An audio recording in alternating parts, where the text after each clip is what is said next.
Plug in, log on, let's break it down. Truth ain't scared to be found. Dogma shakes when questions rise. No more fear, no more lies. Cyber deconstruction, let's get real. Faith when challenge starts to peel. If it's built on solid ground, why is it scared to stick around?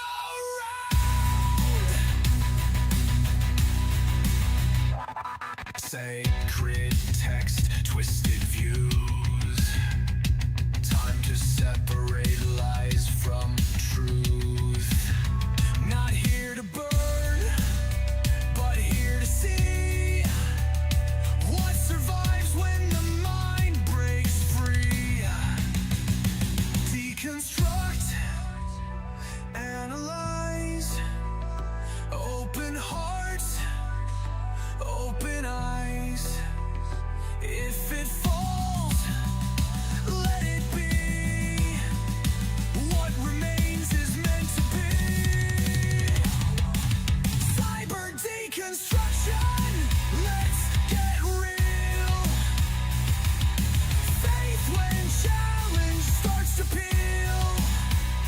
If it's built on solid ground, why is it scared to stick around?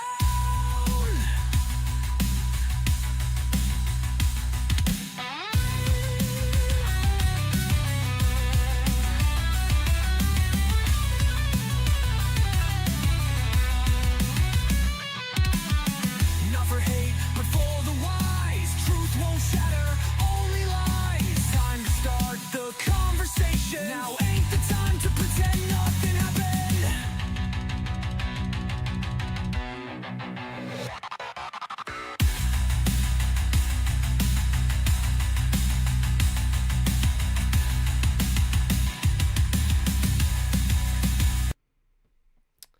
Okay, welcome back. Hanji, how you doing? I think we finally got things... I think we got the bugs kinked out. You think we got the bugs kicked out? I hope so. Well, unkinked, whatever. Yeah, it was weird. As soon as I reset OBS, things started working again. It was weird. But we are good. We have a Justin raid coming in. I hope we have a Justin raid. I'd appreciate a Justin raid. I'm sure Justin probably went and raided somebody else, though, because I was in the process of trying to get something figured out. But got people here, so everybody, welcome back. Yes. OBS can definitely go sit on a toilet. It could be like dropped in a toilet. All due respect, OBS needs to get its stuff together. But we are back. Damien Carter, hop in the box. Let's talk about it. All you need to do is go to tinyurl.com/cyber-guest.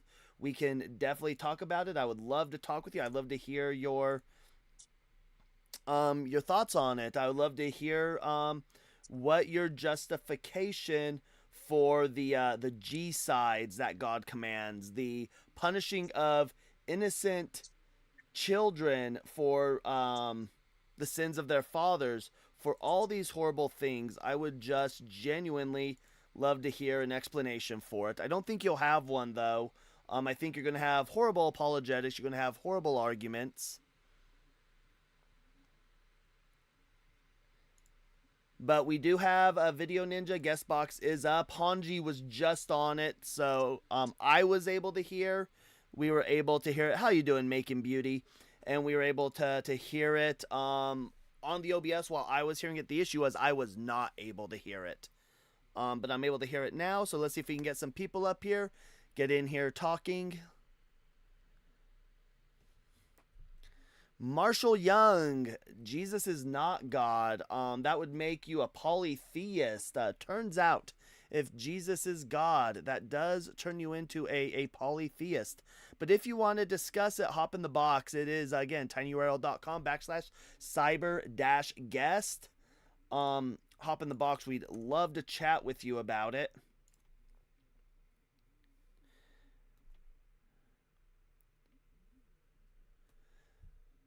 Anxiety is the devil. Anxiety is absolutely the devil. God doesn't love you. God doesn't love anybody because God doesn't exist. And we got some praise Doug, the one true God. Absolutely. And in fact, the reason why we know about the existence of God is through the rock disciple Rocky. So this is the one and only Rocky. This is the son of Doug and Sharon Stone. It is how we know all about the rock god Doug, in which the Bible speaks of. Negan Walker, God did not create me. God doesn't exist. But you can hop in the box. We can talk about it. Still waiting to hear some good arguments about why God is a sick fuck. I haven't heard any good arguments. I've heard a bunch of apologetics that don't go anywhere. They usually end up being extremely circular.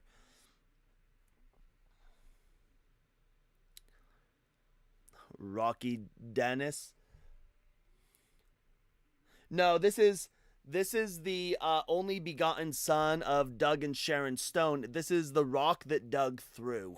In fact, it is the very rock that Paul fell and hit his head on, and got concussed.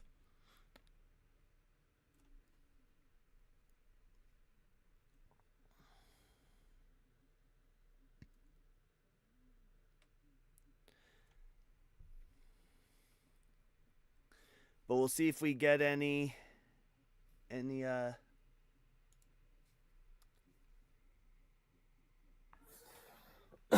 What up, Cyber? Hey, how you doing? What's going on with you? Not a whole lot. So you've been up before, correct? Yeah, man, TikTok. I lost all my content when I removed an email. Some of the people I followed too. Oh no. That's Yeah. no good. So I don't remember. Are you a theist or not? Yeah, I'm a theist, but man, we've covered a lot, dude. And listen, I'm getting feedback. I'm gonna drop down and come back up. Are you? Okay. Yeah, so let me because I can hear myself. I'm gonna drop down and come right back up. All right. All right. Hanji, when you talk, can you hear yourself when you talk? Yep. Oh. Let me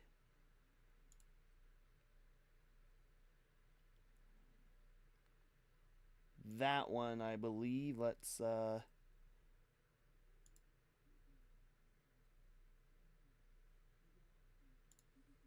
about now, Hanji? Um. So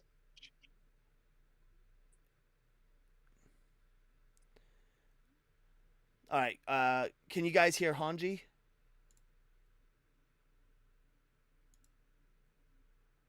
I'm gonna sing the doom song now. Doom doom doom doom doom doom doom doom doom. Um how about now? It's They something couldn't with the hear you. audio. All right, can they hear you now? What is this? A Verizon commercial? Can you hear yourself, Hanji? Yep. They still. Gosh dang it. It's something that you changed in the audio. Well, I haven't. That's the thing is, like, I didn't. That's why this thing's so freaking buggy. Um, let me try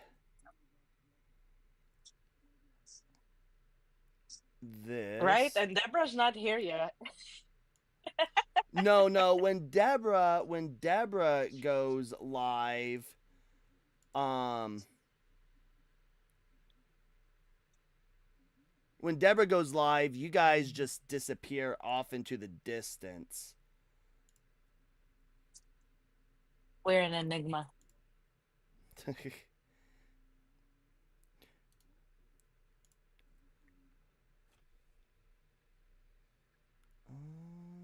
Oh, maybe that is why. All right, talk now. Maybe I was able to get rid of the echo.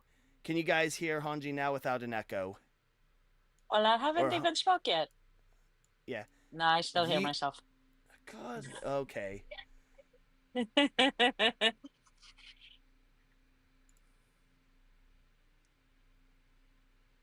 This is so. Anyway, if you want to show your love and support, you can hit the Bings Arlayos.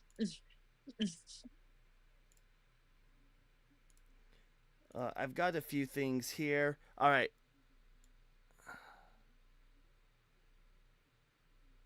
I know the reverb is driving me crazy. I can hear myself and it confuses me. Well, that's the thing is I haven't changed any settings on it, which is why it's like freaking so annoying. It's annoying you and it's confusing me.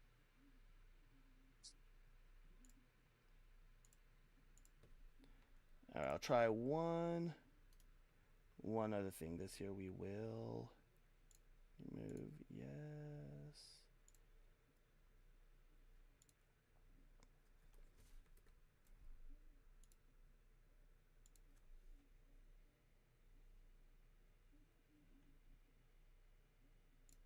And you just focus on YouTube's. All right, how about now? I don't know how about now. Then this here will turn on. All right, can you say something, Hanji? Really? Did that fix it? Nope. How about you drop me and then invite me up? Well, yeah, we can do that, but if he was hearing the echo too, if he was still hearing the echo.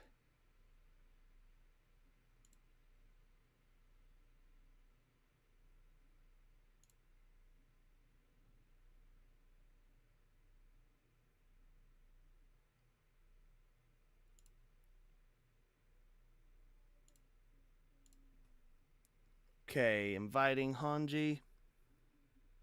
And if this doesn't work, I will call it tonight. Do you still hear your own echo? Um, testing. I'll just stay mute. No, that doesn't work because I have to debate people. Um, You must have did something. I didn't. That's why I don't get. Like, Check all the audios, make sure that they're not cross wiring.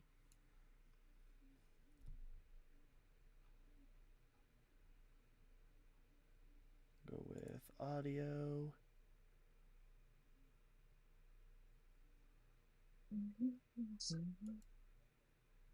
We'll go over here to TikTok Live.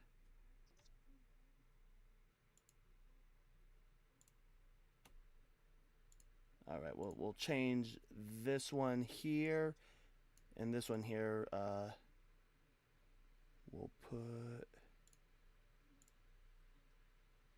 Okay, do you still hear your echo? Yes.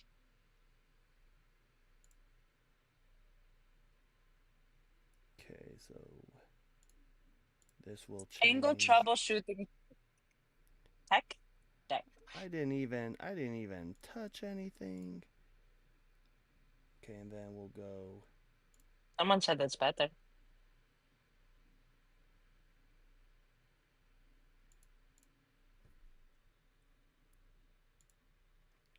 What about now? You still hearing yourself now? What about now? Yes. People are saying that it improved, That it but what? I still hear myself. I have a delicious voice, by the way. Don't hate. All right, now are you still hearing an echo? Well, it's not so much an echo, it's more I'm hearing myself. Can Oh, you're hearing yourself?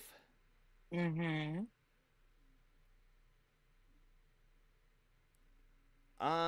That I can't do anything about that on your end. Let me check. One, I don't know, cause so we got that. We'll go. See, cause if I hit here, Hit it, hit it, hit it, get it, get it, get it.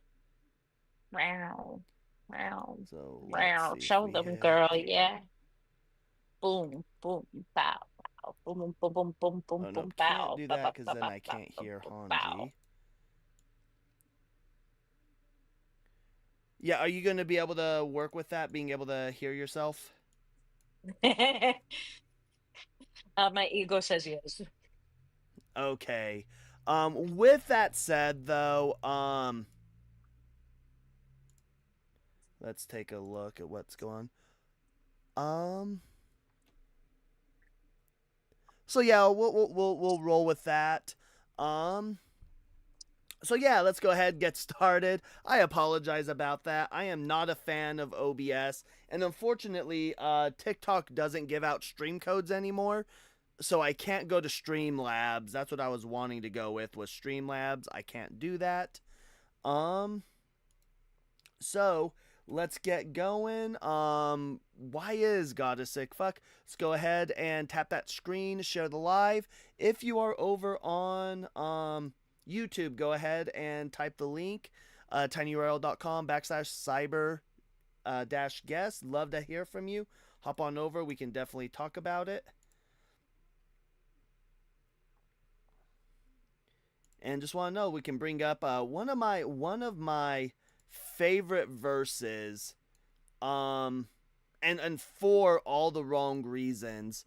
But one of the things I've never been able to see Christians get around is, why is God perfectly okay with punishing innocent women for the sins of their husbands?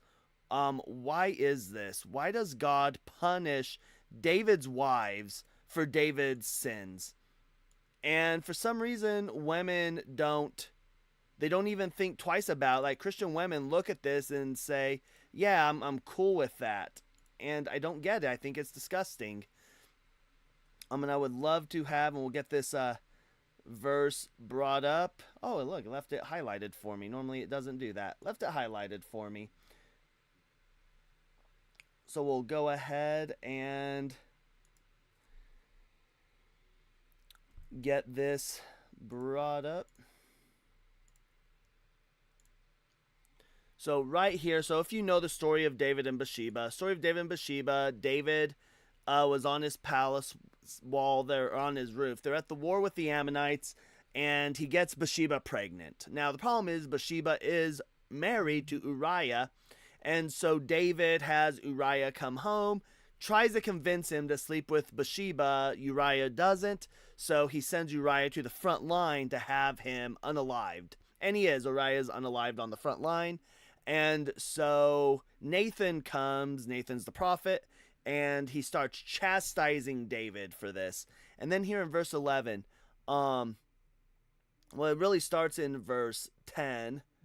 It says, "Now therefore the sword shall never depart from your house, for you have despised me and have taken the wife of Uriah the Hittite to be your wife. Thus says the Lord, I will raise up trouble against you from within your own house, and I will take your wives before your eyes, and give them to your neighbor, and he shall lie with your wives in broad daylight. For you did it secretly, but I will do this thing for all of Israel and in broad daylight. David said to Nathan, I have sinned against the Lord. So, Christians, the question is, why is God perfectly chill with punishing these women, with causing them to be raped for David's sin? I would love to hear an explanation for this. Guest box is open. If you want to hop up, try to talk about it. I'm genuinely curious about it. But I don't think you're gonna answer it. I don't think you're going to be able to. I think you're gonna come up. You'll try to talk about it. You're not gonna be able to, and you're just gonna realize how concussed you are, and you're just not gonna be able to go anywhere with it.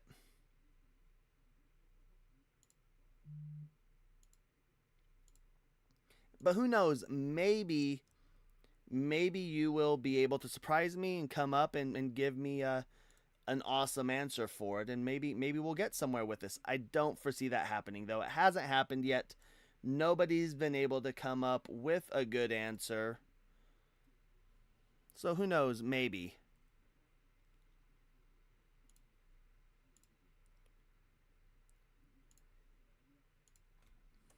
And let's see what we have going over here. If sin is fake, you're claiming to be a perfect person? No, sin is fake because sin only applies if you're a religious person. If you're not a religious person, then sin doesn't exist. That's the nice things about sin. If God doesn't exist, then there's no such thing as sin. So I don't believe sin exists.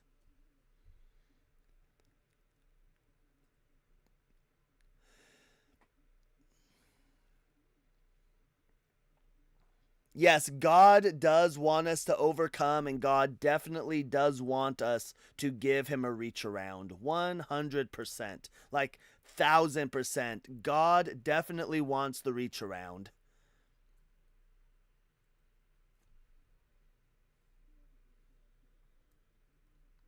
Sin, Ty, I'm sorry to tell you, sin absolutely does not exist. Not even a little bit.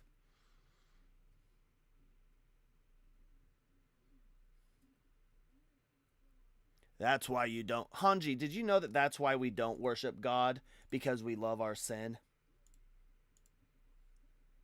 What kind of stupid shit is that? That's what I want to know. That's what I want to know. What kind of stupid shit is that?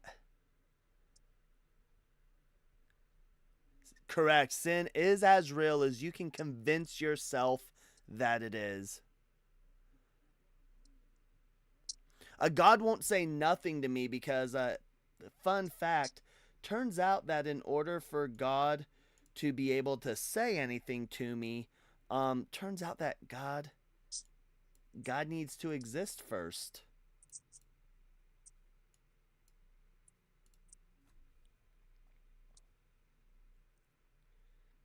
And if God doesn't exist,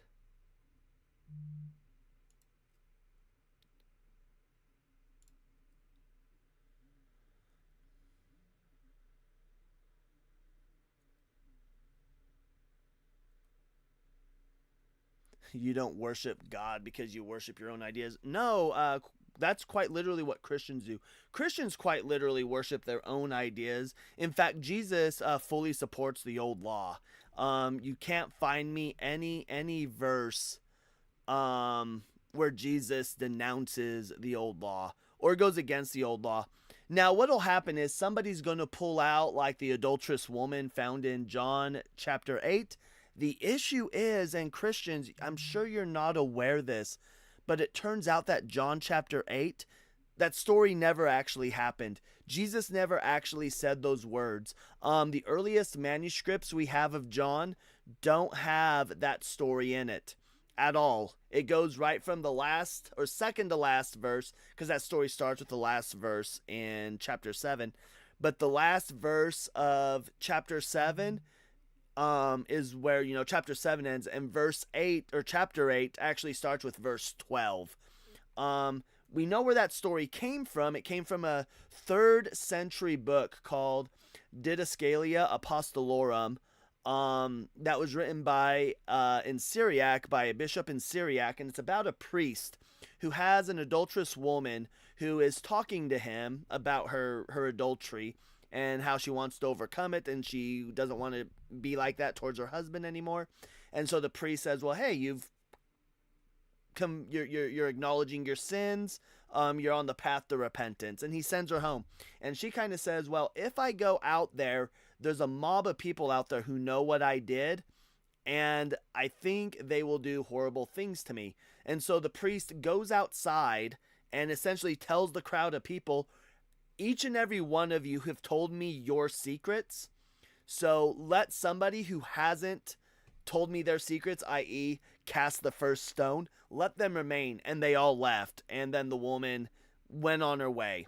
And the church fathers loved this story from Didascalia Apostolorum so much that they added it to the book of John, because John was the last book to come out of the Gospels.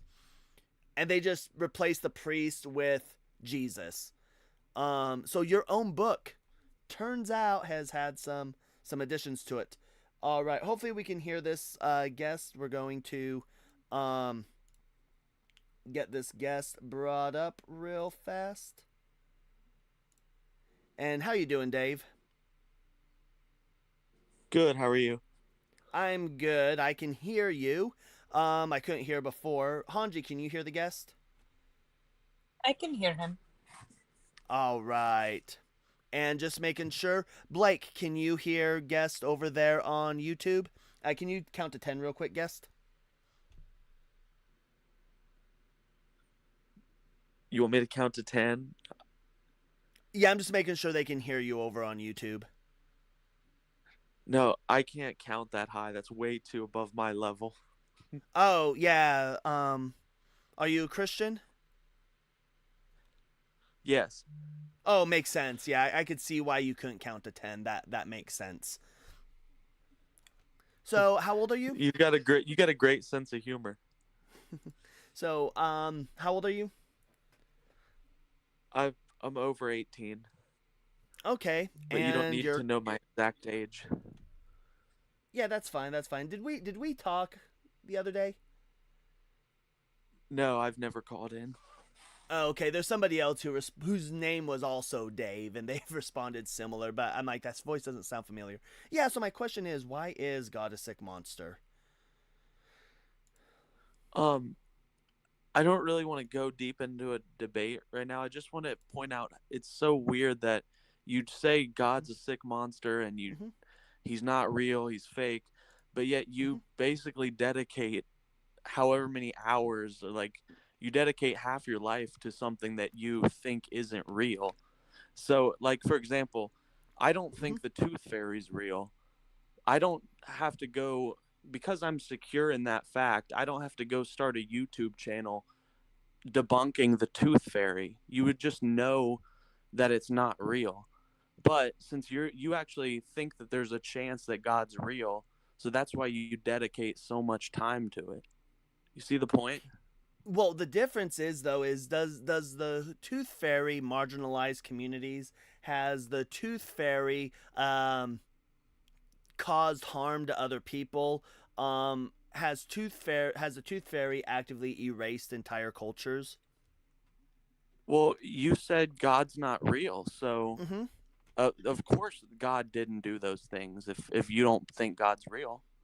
No, but the book has. People that believe in the book have done these things. And so I consider it, I believe that all of us who are atheists should probably take an activism into making sure that we stomp out this religion that drives all this harm towards marginalized communities, that has no issue with trying to tell a woman what she has to do with her body, when their own book has a God who created the female body in such a way that God literally aborts more children than any of the human populace put together could choose to do on their own electively. And so the issue that you're running into is, I think you realize that your God has done these atrocities. You see the issues with it, and you just don't want them talked about because you know they're atrocious. They know they give Christians a black eye, and you know you don't have a response for them.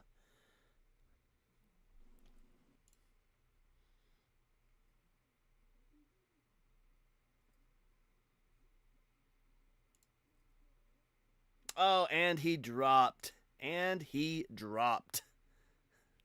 Not surprised.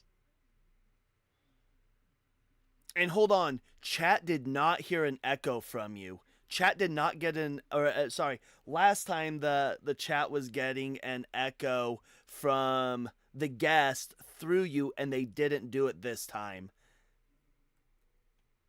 Because I don't have you muted or anything.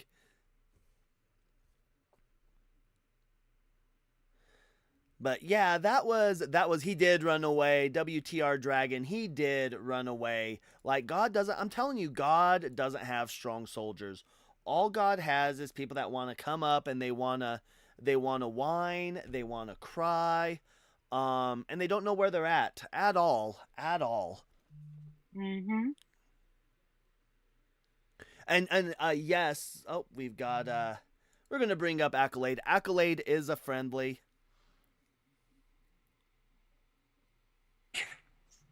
How you doing, Accolade? Doing, guys, and do I have hold on. You might hear yourself echoing a bit. I don't know what's going on the TikTok side. Oh, okay. Well, I was just gonna say, man, you're doing a great job, man. Like, that was my exact answer to that last guy's question. He was like, why don't you make fun of Santa Claus, the Tooth Fairy, the Easter Bunny? And a perfect answer. It doesn't affect the cultures like this one does. Yep. Well, and it's pretty bad. Here's a thing that I think is absolutely disgusting. Is so I am Jewish, and if you ever read what the early councils said about the Jewish people, right? As a matter of fact, I was in another live talking about this right before this live started. They did not want us wearing our religious clothing, so they said, hey, Jews, you can't wear your religious and your cultural clothing. And then they got upset because all of a sudden they couldn't tell who the Jews from the Christians were. So then they were like, oh, well, we got to dress them differently. And know what color they made us wear? Like, take a guess at the color of clothing they made us wear. I'll say history purple. repeats. No. History repeats itself. That's what I'll tell you. History repeats itself. Right, Yellow and gold. They wanted us to wear yellow and gold. And then you go and you realize that Ava Braun's husband wanted us to wear yellow and gold too. And then it turns out when you actually study Hitler's history, he was a Catholic. So, like, yeah, maybe his anti-Semitism came from the church. Maybe he was anti-Semitic because of the church. Yeah, I would agree with that. See, the worst things if anyone is trying to pin stuff on certain people or certain sources, it's because they did something themselves that they're trying to veer away from. Is the way that I see it. But yeah, it always comes from the churches. It does. But I appreciate you coming up. I'm going to go ahead and drop you down. But thank you so much for coming up, and thank you so much for your support, Accolade. I appreciate it. You're welcome. You're welcome. You know what? Whenever Accolade comes up, I like when Accolade comes up. Oh, we've got Yseph coming back up. Oh. Did Yseph drop down? Sent him the I didn't do anything. Gonna get Yseph coming up. How you doing, Yseph? I'm fine. How are you? I am Hanji, doing how are good. you? I'm exhausted, but I'm alright. It's good. That's good. Oh wow, no echo. Holy Yeah, shit! yeah, Holy shit! yeah. I Am I the got first? looking, and okay. So real quick, I have this background music tab that's Oh, always open. It's always open, and for some reason, when I was watching him talk, I started seeing its bar light up as well, and I was like, I wonder. But yeah, Yosef. it's So what do you want to talk gone. about? Well, our conversation kind of stopped at, I believe it was you made the point that it was right or wrong, proving right or wrong, right? And you made the point of empathy. Is Hmm. that right? So, Yes. as your gauge for right or wrong. Hmm. And I thought a lot about that, even right after we talked about it for a long time, Hmm. And I was trying to really like dig into empathy. And would you agree that empathy is something that is always changing? Like, No, no, no. Empathy is you, something that we transcendently use, right? So all the definition of empathy is literally the definition of empathy is being able to look at something from the other person's perspective, right? So just the mhm, mere fact that you came back here, and the mere fact that after the live you were thinking about it shows that you're employing empathy and you didn't even realize it.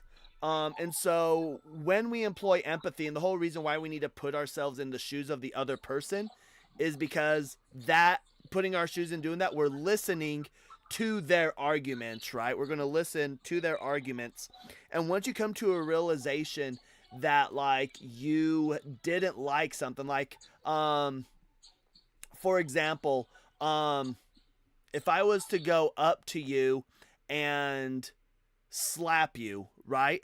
Well, what makes that unempathetic is if I don't even think about it, I just walk up and just slap you. I never stop to think about, well, if I was you, would I want to be slapped? And so that's what makes it transcendental. That is what makes it. That is what grounds it.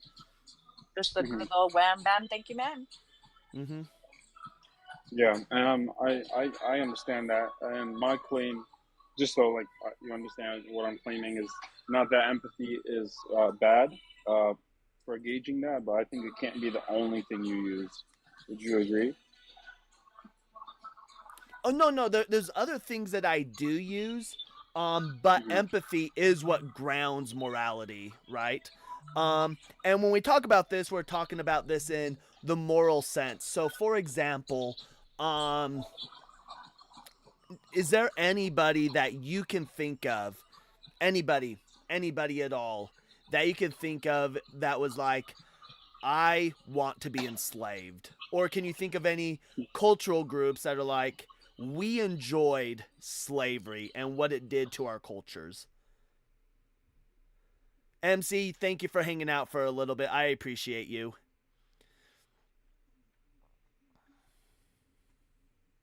Yeah, no, of course not. I know what you mean by Yeah, that. can you think of anybody who wakes up in the morning and goes, you know what? I hope I get great. Not the soul. Right. Can you think of anybody that wakes up or any groups of people that wake up are like, you know what I need? I need a good G sighting today. Right. And so when we take a look at these are all showing that these are the things that are rooted in empathy. And so if we're being rational, then we will participate in empathy. And if we don't utilize empathy, then we are irrational and thus it loses its grounding and you're wrong. Yeah, that's a good point. Yep. But you know what? Let's give Yseph some W's though. Yseph stopped. He thought about it, which a lot of people don't. They end the live and that's it. You came back. You wanted to talk about it. That takes a lot, and I really appreciate you coming back. Yeah, of course. Yep. Was there Um, anything um, else? yeah, yeah. I did want to dig a little bit deeper into that. Thank you. Um, sorry, I was just doing something real quick. Yeah. So, but yeah, that's a very good point to have. But I think that the level of empathy you have changes throughout your life, right? Like from you being a child to you growing up to an adult, right? You can emphasize more with people that had the same experiences that you may have had, right? No, that's would be like sympathy. Empathy is, again, it's when we take a look. So like, again, we take a look at slavery, right? Mm-hmm. It's where you take a look at slavery, and when you see enslaved people do, and when we educate ourselves, because it requires us to educate ourselves on things. So like, Mm-hmm. and when we, so I've never been enslaved. I've never been a slave. My ancestors were, but I've never been a slave. Yeah. And so when I look at slavery, I look up and I study the history. I see the harm that slavery has done. I can look around and see the communities around me, and the people around me that have been affected by slavery, more recent slavery, and I can say that that is crappy. I don't want that future for myself or my family, and thus I would employ the empathy and, right, if that makes sense. Yeah. Yeah.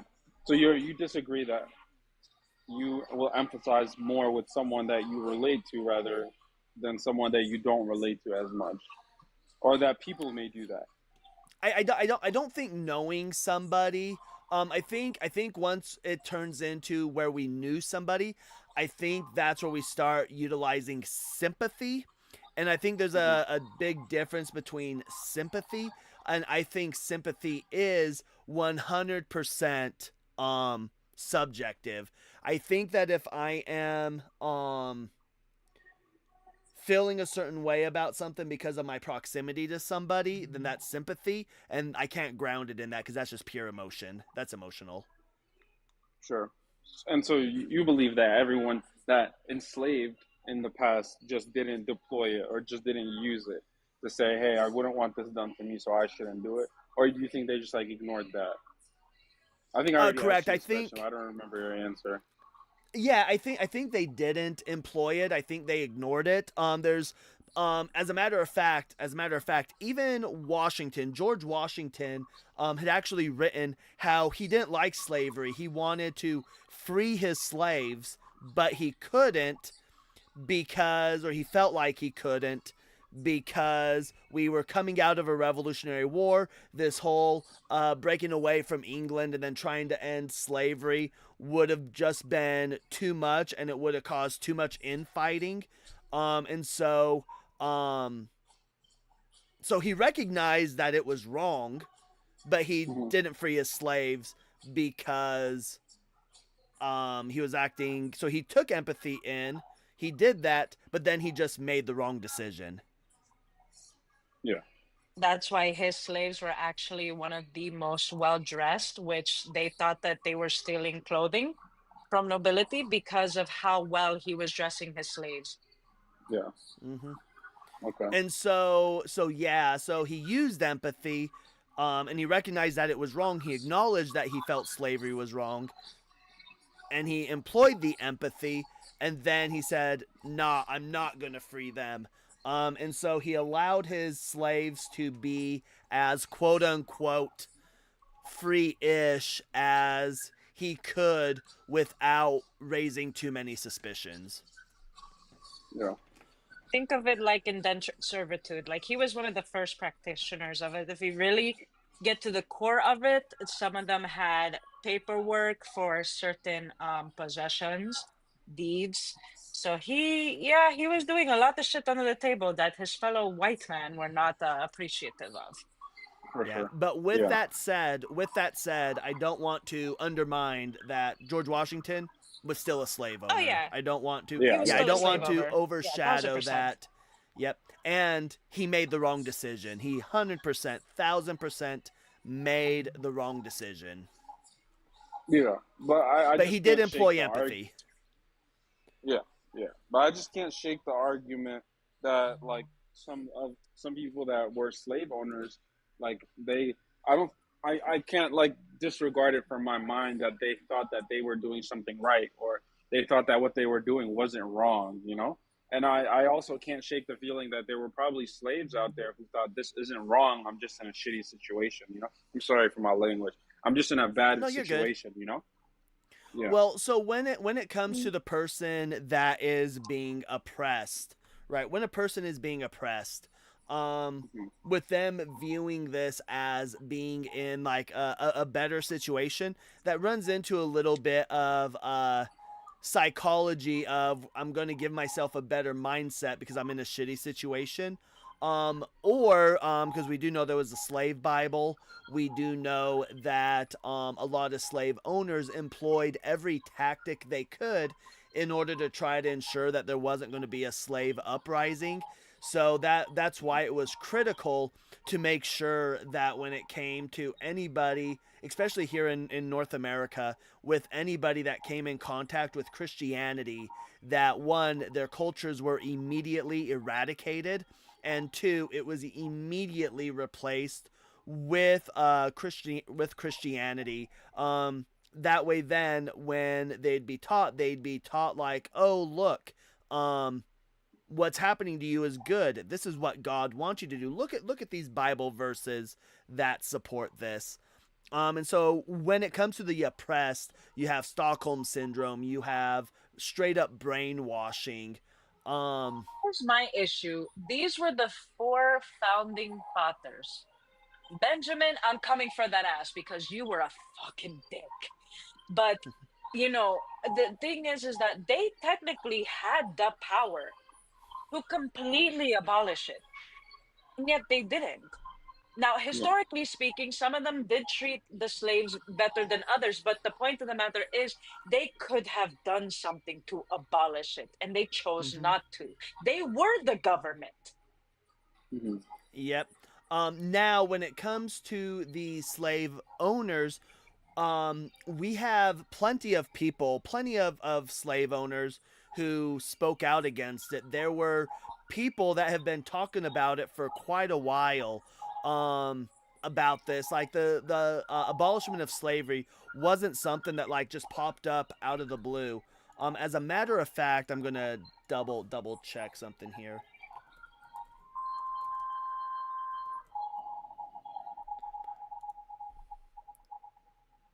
Just want to check a date.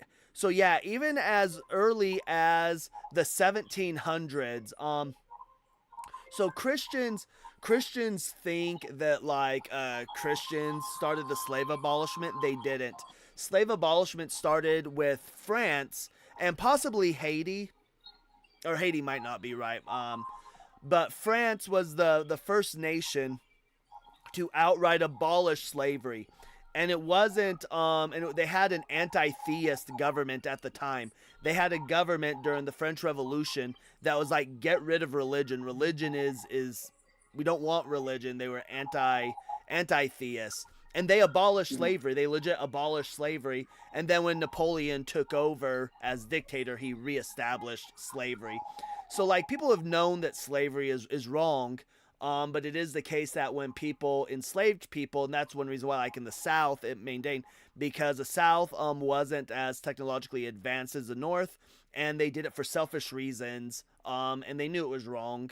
They fought a whole civil war knowing it was wrong, and they weren't because the whole idea, the whole reason why I say that empathy, because when you put yourself in the other person's shoes, that's you legitimately listening to the other side's argument. The other side's argument, they're part of the debate.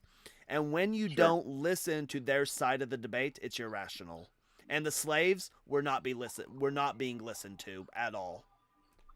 Yeah, I mean they were being suppressed and even silenced. Yeah. Yep. And so do you think now like just thinking about the three of us here, like, do you think there's anything that we're doing right now, which we have no idea, but future generations could say, hey, these people were monsters for doing that? Do you think there's anything like that right now? Yeah, spreading, well, Oh, yes. her and I aren't, but Christianity. And yeah, there are things that I'm sure that we do, that we don't even think about. But that's the thing is, when you take an action, and mainly in dialectics, right? Because laws, legislation, and morality is a thing that we talk about. I can't think of anything that we do.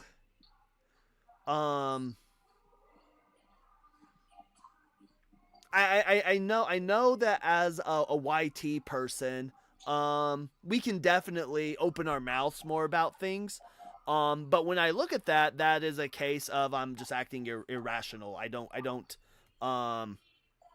think about it. So when I don't open my mouth and I see something and I choose to ignore it, I see it and I recognize it's wrong, and then I make the irrational choice to not speak up on it. Yeah, but I'm saying like everyday things that we do that we can all come together and say, hey, there's nothing wrong with this. You know? Could Do you you give think me there's an anything like example? that? Is there something you could give me an example Like let's say of? let's say eating meat per se. Like Mhm. generally, everyone believes that there's nothing wrong with eating meat other than maybe your health if you eat too much. You know? But like in the future, we could find a new food source, and people could say, hey, like these people were monsters for doing this. But well, we don't know that that is completely wrong. You know, we just know that this is the way of life.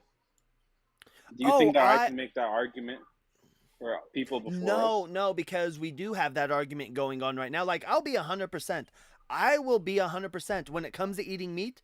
I am 100% unempathetic towards animals because I like meat, Hmm. right? Do I Yeah. think we ought not slaughter animals? Yeah, I think we ought not. I think, we shouldn't do it, but I like meat. I eat meat. And so I'm unempathetic towards animals when it comes to that. But there's debates. As a matter of fact, there's another atheist. I can't remember his name, but he's a vegan, and he alternates between vegan and atheist debates. Okay. Yeah. So yeah, and so yeah, I can't think of anything.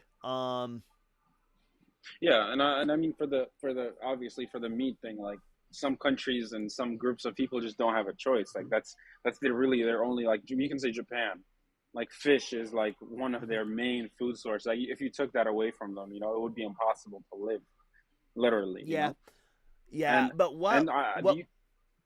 Oh, go ahead. Mhm. Sorry, go ahead. No, no, I was Yeah. just saying, like, do you think that that argument will be plausible for people before us? Like, they can see their slaves as, hey, like, I know this is wrong, but this is the only way, even just like George Washington said, like, I know that it's wrong, but I don't really like have much of a choice or much of a say. But that's the point, though, is that he knew it was wrong. So his empathy Hmm. told him it was wrong. He knew it was wrong. Why? Because he was able to observe, right? Even in the Bible, we get wordings that say, hey, you can beat your slaves, but if they lose an eyeball, if you knock a tooth out, they get to go free. Because it recognizes the harm, right? It recognizes that you're not going to enslave Israelites. Israelites aren't going to be enslaved. Why? Because they came out of Egypt and that was a horrid event for them. So because you guys already went through this horrible event, you can't be enslaved, but the other people. And so like slavery in the Bible is like the exact opposite of employing empathy. It is God straight up tells the Israelites, you guys had this happen to you. You know what it was like. So you guys can't be, I'm not going to allow you guys to be enslaved. Now, moral arguments do only come up, though, once the moral issue comes up. So let's say, for example, veganism became a new thing. Let's say that somebody today came out. We live in a world where literally everybody's eating meat. And then somebody was to be like, hey, we're not thinking about the animals. And they came up and they voiced their opinion about it. And we just decided to not even listen. We don't even give them the time of day. Yeah. We are acting irrationally then. We're not listening to that side of the argument. And so, I guess what I say is, could there be something that we're doing today that in the future they could look at and be like, you guys were pieces of trash for doing that? Absolutely. However, once somebody brings that to our attention, that we ought not be doing it, then we ought listen to them. And if we don't listen to their, and we don't have a dialogue with them, we don't have an open dialogue with them, we're cutting out that part of the argument. Thus, we're acting irrational. Thus, we are in the wrong. Mm-hmm. Yeah. Okay. So, I think I understand your point much better now. yep. So yeah, so moral arguments only becomes a moral issue when either we recognize the harm and then we try to talk about it, or if maybe we don't recognize the harm. And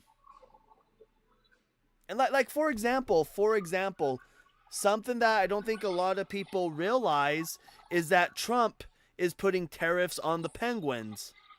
Penguins don't hold jobs. Penguins can't pay tariffs. So like Trump's putting tariffs on the penguins and he's not listening to them. They're like, hey, we don't work. We can't pay these tariffs. Yeah. I joke when I say that because Trump did put a tariff on a place that is like inhabited by only penguins. There's like nobody living there. It's ridiculous. Probably the craziest thing he's done. Right. But Yeah. Trump is not employing empathy towards those damn penguins. Yeah. Anyways, you got understand that. anything else? No, that's everything. Thank All you. right. Thank you for coming up. You're always welcome on the panel. You know what? I really appreciate when somebody comes up and they're willing to listen. They're willing to have a dialectic. And again, that is what empathy is all about, is being willing to listen to the other side. And he could have done what a lot of Christians do and just completely ignore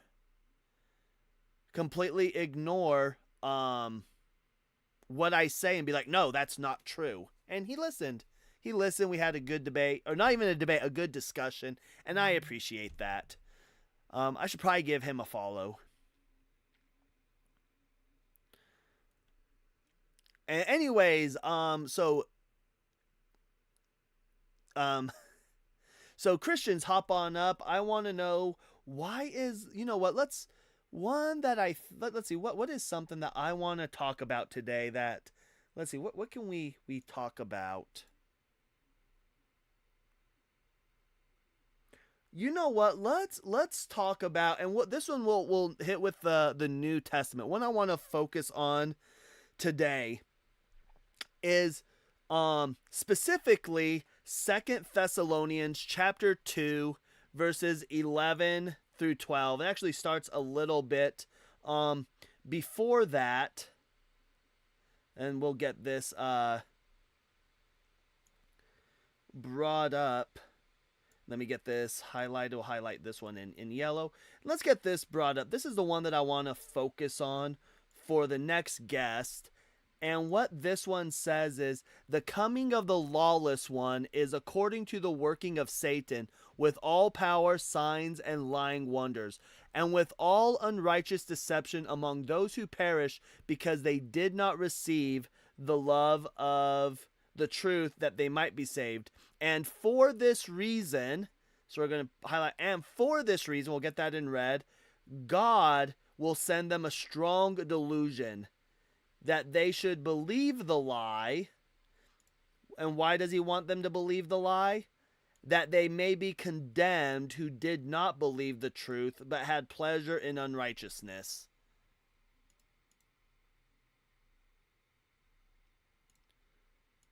And so this is where God is perfectly okay with lying to the wicked, so that the wicked thinks that their wickedness is good. They're believing the lie.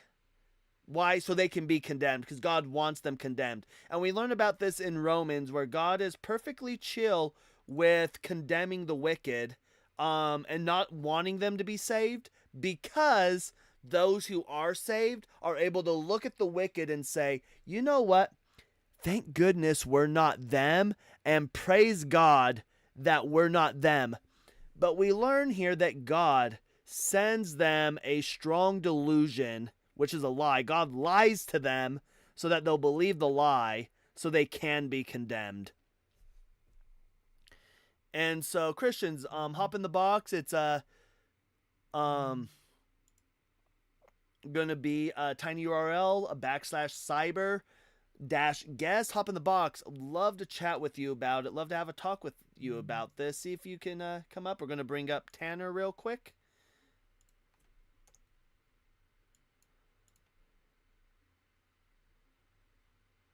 Oh, Tanner is still in the box. I'm like, did Tanner drop out of the box? All right, Tanner, you there? Yep, sorry, I'm also listening to you on my phone, so I'm just going to quickly turn that off. All right, can you hear me? Yep, I can hear you. Hanji, can you hear him?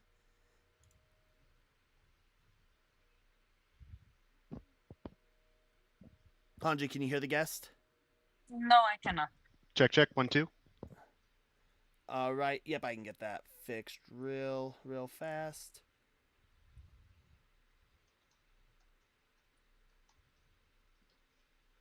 So we're gonna go over here to the mixer here. All right, we should be good now. Hanji, can you hear the guest? Count to 10 real quick. 1, 2, 3, 4, 5, 6, Yep, I 7, can hear him. 8, 9, All right. 10. All right, so you can be heard now. And how old are you? I am 24. All right, and you're a Christian?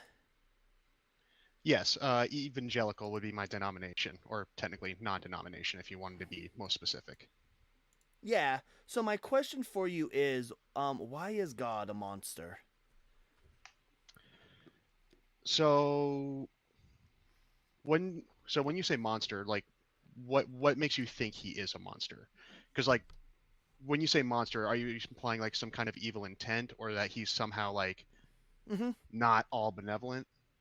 Yeah, I don't think he holds the omni properties. I think the omni properties with evil existing is a contradiction. But yeah, I don't think God is omnibenevolent. I think, according to the text, the way the text reads, he is a monster. I'd equate him right up there with Voldemort from Harry Potter. I'd equate him with more atrocious than Ava Braun's husband, than Stalin. I just think he's absolutely a monster, deplorable. No reason to worship him. Okay, so I would disagree with that, with kind of just on the basis of which I don't find, so like if I were to say I was to grant you like the idea that say like God doesn't even exist, which I probably wouldn't grant. I can't think of can you name me like a single society where at least like the foundation of the society's morals were not based on part of a religious belief, whether it be like Hinduism or anything kind of similar around that route? I believe that most societies are going to base. As a matter of fact, let me go. I just want to check something real quick. Yeah, go ahead. Because I've never been asked that question before, so I'm just checking something. Okay, yeah, I was curious. I'm like, the Hammurabi Code, but yeah, no, it's based on religion as well. No, I would say that all religions have had their morals based on religions, but I believe that's because they were using religions to kind of justify the physical world around them, because they didn't have the technology we have today. Fair enough. So what's like a specific act that you think God has done or has committed that you think makes him also like a monster? Oh, I think sending us to hell is a deplorable act that makes him an absolute monster. Oh, sorry, I didn't mean to interrupt. Oh no, you're good. So say he didn't, and say hell was a choice, would that still make him a monster? If hell was a choice, yes. So, and once again, I guess I'm gonna have to ask for a little bit of like leeway here, because I'm not I don't know what the proper term would be, but I'm like someone who believes in the idea of free will. So if you don't believe in free will, then that would just kind of be a fundamental break. But I don't believe in free will. and I don't think God believes in free will either. And so the reasoning for this is, and the reason why, first of all, I just can't think of, can you think of any punishment that you like? Let's take your. Do you have kids? No, I do not have kids. Okay. Do you have nieces or nephews? Yes. Okay. Could you think of? Is there anything that your niece or nephew could do to you that would cause you to want to strap them into a machine and just have them punished for all time? You're gonna, in this hypothetical, you have a way to keep them alive so they don't unalive, but you're just going to torture them for all time and eternity. Is there anything that your niece and nephew can do to warrant that? So to just kind of clarify with the hypothetical a little bit, you're one asking me to play the role of an omnipotent being that is Mm-hmm. beyond like all time and all perspective and Mm-hmm. all like dimension. So I Well, don't know if I can confidently answer that question. so Is it all right if I ask like a clarifier real quick? yeah, go ahead. So can we change the hypothetical to be my niece or my nephew has committed some grave act in society, right? Mm-hmm. And then I give them the option to then say, hey, you can either, go to this torture machine, or you can like say be a servant to this person. Isn't that more or less kind of the choice that he's given us? No, No. because yeah. So the problem that you run into is, and I'm glad you brought that up, because God is all knowing. So in this case, if this was you, it would be the case where you are going to know, probably before your niece or nephew was even born, you would know that they were going to choose. And this usually works easier with kids, but you would know that they were going to go to the torture device. So when okay, can I you can see my screen, right? Let's see. On your side? Chat can't. Um, it Okay. is super tiny. It is super tiny. I'm not gonna be able to see it. Okay. Then I'll just kind of explain it, and then I'll just be drawing it on my screen just so that way I can have my own clear visual. Okay. So the way I would imagine that is, one, we as humans can't really understand, like, say, the concept of something like that's infinite. So for example, like also like the theory that the universe, like was a big bang, it exploded, but then it rescinds back into itself and then it re-explodes, and it's just kind of been doing that for all eternity. And there's no explanation for the start of that cycle. We still can't kind of grasp that because you can't like kind of comprehend something that's infinite. Mm-hmm. So the way I would phrase this would be, imagine there's a circle, but then there's a line in that circle, and that's the timeline. The timeline is you have a choice within that timeline, and the choice is ultimately on you.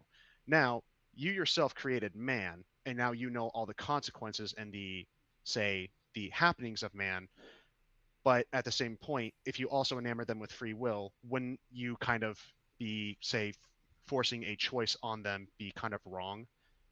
Or even, say, trying to be, even being subservient to your own creations? Because that's kind of the conflict that, when I heard you explaining this yesterday, I kind of felt like you were doing. It's like, God shouldn't have an infinite punishment for, Correct. An infinite Y- gift. I would Yeah. say I kind of disagree with that, because if you believe in like the resurrection of Christ, that is an infinite gift. So if you refuse to take infinite life, isn't the inherent consequence of that infinite death in terms of, like, say, keeping the scales balanced? Well, the issue that I run into with this, though, is that the whole crucifying of Jesus is arbitrary. Uh-huh. And just for chat real quick, the whole reason why I bring this up is I cannot think of anything. There's nothing that we can do, because I believe justice is a punishment that is proportionate to the crime. And every crime that we commit is finite. And so the punishment should likewise be finite, right? And Yes, when but we in look this at case, what that wouldn't be finite.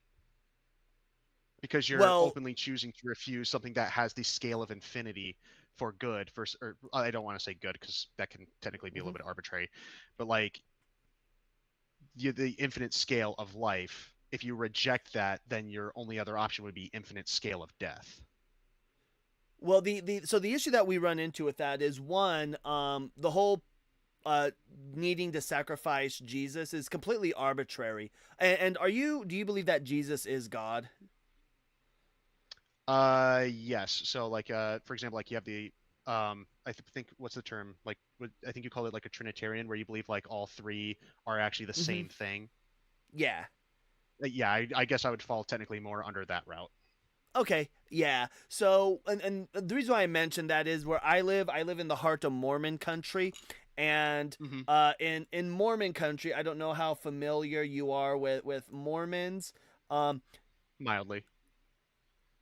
um, but Mormons believe in. Oh, did I? Oh, there we go. This is what Like Mormons believe in. This is God. This is Jesus. Apparently, they're twins, but Mormons believe they're two different figures. Um, yeah, I wouldn't necessarily agree with that. Also, the other problem I have with yeah. Mormons is their addition of another book to the Bible. Yes, yes. But anyways, but what I'm saying is that God or Jesus, if you're going to say they're the same, intent Mhm. set it up so that the that was going to be the wage, but they didn't have to. God, like I say, you were listening yesterday. God quite literally could have said, the punishment is do XYZ, and then you can be forgiven. Maybe you have to donate X amount years to community service, to helping your community. Maybe you need to do maybe you spend 50 years getting tickled by feathers, right? Or Mhm. it could be, like with the old law, it could be the case of you know what? Every year when you do this sin, you're going to do, because in the Old Testament, grain sacrifices were allowed as well. You're going to Yep. do a Same thing with grain goats. sacrifice. Yeah, you'll do a grain sacrifice. And depending on how great the sin is, it's going to be a greater sacrifice, right? It's going to be a more proportionate, right? So there's other options that God could have done, that wouldn't require the finite or the infinite uh, sacrifice of himself. Yes, but also to be fair, to say some of the opposition here, God is also perfect, so therefore you would have to make a perfect sacrifice in order for you to do that, and man is inherently flawed, as is all of creation due to, once again, Satan. So if in order for you to obtain perfection, it requires you to have something that is perfect, there and man Mm-hmm. being inherently flawed cannot have something that is perfect. So something perfect had to be sacrificed in our stead. Yeah, they were required to whenever they did their sacrifices, God set requirements to ensure that like the perfect grain was being sacrificed, or Hmm. the perfect animals were being sacrificed, right? So these were Yeah. already in place, right? Um Hmm. but the idea of needing to sacrifice a person, and the issue that I have, again, like I mentioned, is I feel like with the whole sacrifice of Jesus, and the next question I guess would ask too is, um Jesus is God, you believe that. Could Jesus be other than perfect? No. If Jesus was other than perfect, then by definition he cannot be God. Right. And so and the next question would be also, is could Jesus choose other than to sacrifice himself? There is actually a point in the Bible where he does actually specifically ask God, which is like, is there any other possibility other than me going through this? And God basically said, no. Well, God doesn't respond. God was away from him, but he says, if there be another way, remove this cup. But he says, but if not, then your will, not mine, be done. So the thought might have crossed his mind, but could he have honestly chosen to do otherwise? So, well, for starters, when you said that he turned away from him, I assume you're referencing when he cries out, "God, God, why have you forsaken me?" No. Like, God wasn't in the garden with him. God. What I'm getting at is God didn't respond. But he did respond. That was the point. That's why he asked. Where Hold on. did God? Do you happen to remember the specific? Do you remember the specific verse or passage when he's in the garden? Yeah, I'll bring it up. Once again, I'm not the biggest Bible thumper, so I can't really quote verses right off the top of my head. Yeah, so where we're going to be, it's going to be in Matthew 26:39. And I'll bring it. You're not going to be able to see it, but I'll bring it up on the screen for. I'm looking it up right now in a separate browser window. Yep. You said Matthew 26:39. Yep, 39. So we'd read actually just a little bit before that. And what version of the Bible are you using? Because like when I study the Bible, I generally look at a verse in three separate categories, which is the 1599 Geneva, the New King James, or the Old King James, and then I look at New English Standard, because one thing I've noticed is that some of the context for verses has kind of gotten mistranslated over the years with modern English. So I use the NRSVUE. Like, if you ever go to Bible school or anything like that, they're going to give you, unless your denomination, again, like Mormons use the KJV. So like if you go to seminary school for the Mormon Church, it's going to be the King James version. But if you ever go to like Bible school or anything, they're going to give you the NRSVUE, because it is done from a non-biased point of view. So there's no they do it with no religious bias added to it, and it's just translating the text. Okay. But we'll get this brought up. And so where we're going to see here and where we're going to start is in verse 36, because that's where he goes in. Then Jesus went with them to a place called Gethsemane, and he said to his disciples, "Sit here while I go over there and pray." He took with him Peter and the two sons of Zebedee, and began to be grieved and agitated. Then he said to them, "My soul is deeply grieved, even to death. Remain here and stay awake with me." And going a little further, he threw himself on the ground and prayed, "My Father, if it be possible, let this cup pass from me. Yet not what I want, but what you want." Then he came to the disciples and found them sleeping. He said to Peter, "So could you not stay awake with me 1 hour? Stay awake and pray that you may not come into the time of trial. The spirit indeed is willing, but the flesh is weak." And again he went for a second time and prayed, "My Father, if this cannot pass unless I drink it, your will be done." Again he came and found them sleeping, for their eyes were heavy. So leaving them again, he went away and prayed for the third time, saying the same words. Then he came to the disciples and said to them, "Are you still sleeping and taking your rest? Now the hour is at hand, and the Son of Man is betrayed by the hands of the sinners. Get up, let us be going. Look, my betrayer is at hand." And then Judas comes and betrays him. So there's nothing where God intervenes and says, "I'm here to comfort you." Like, that doesn't happen. Jesus is just praying. Well,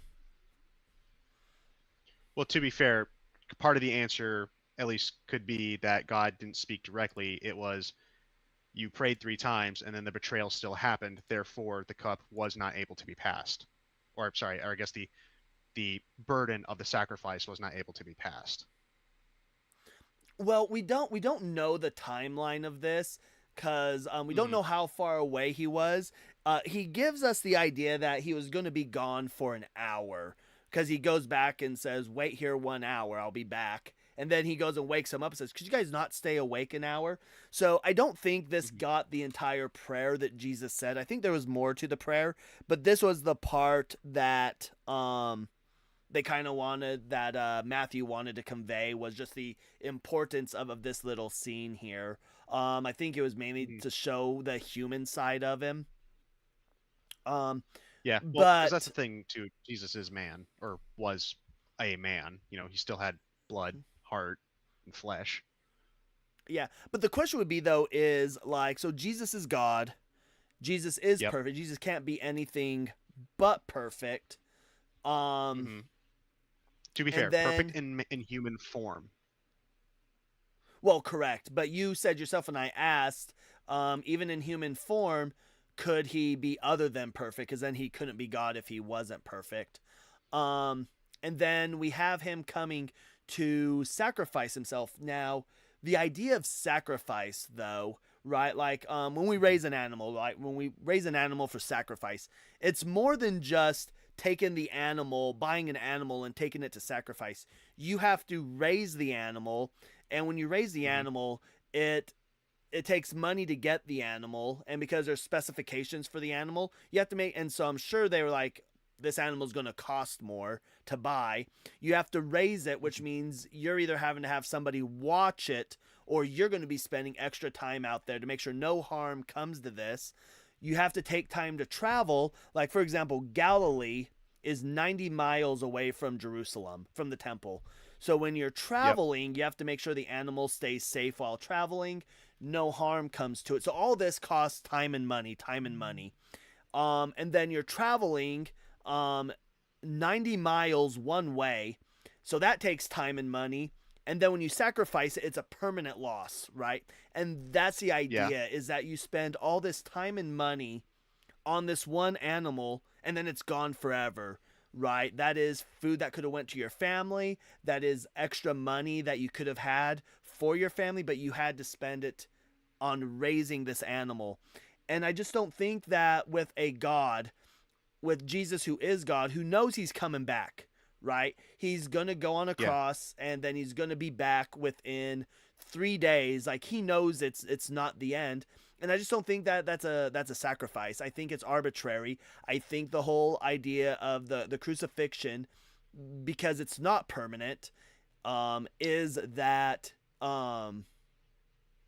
God crucified himself to make us feel bad, so that Christians can look, and you'll see it in the chat. If you ever get a chance, look in the chat and see how many people are like, he died for you, like he sacrificed himself for you.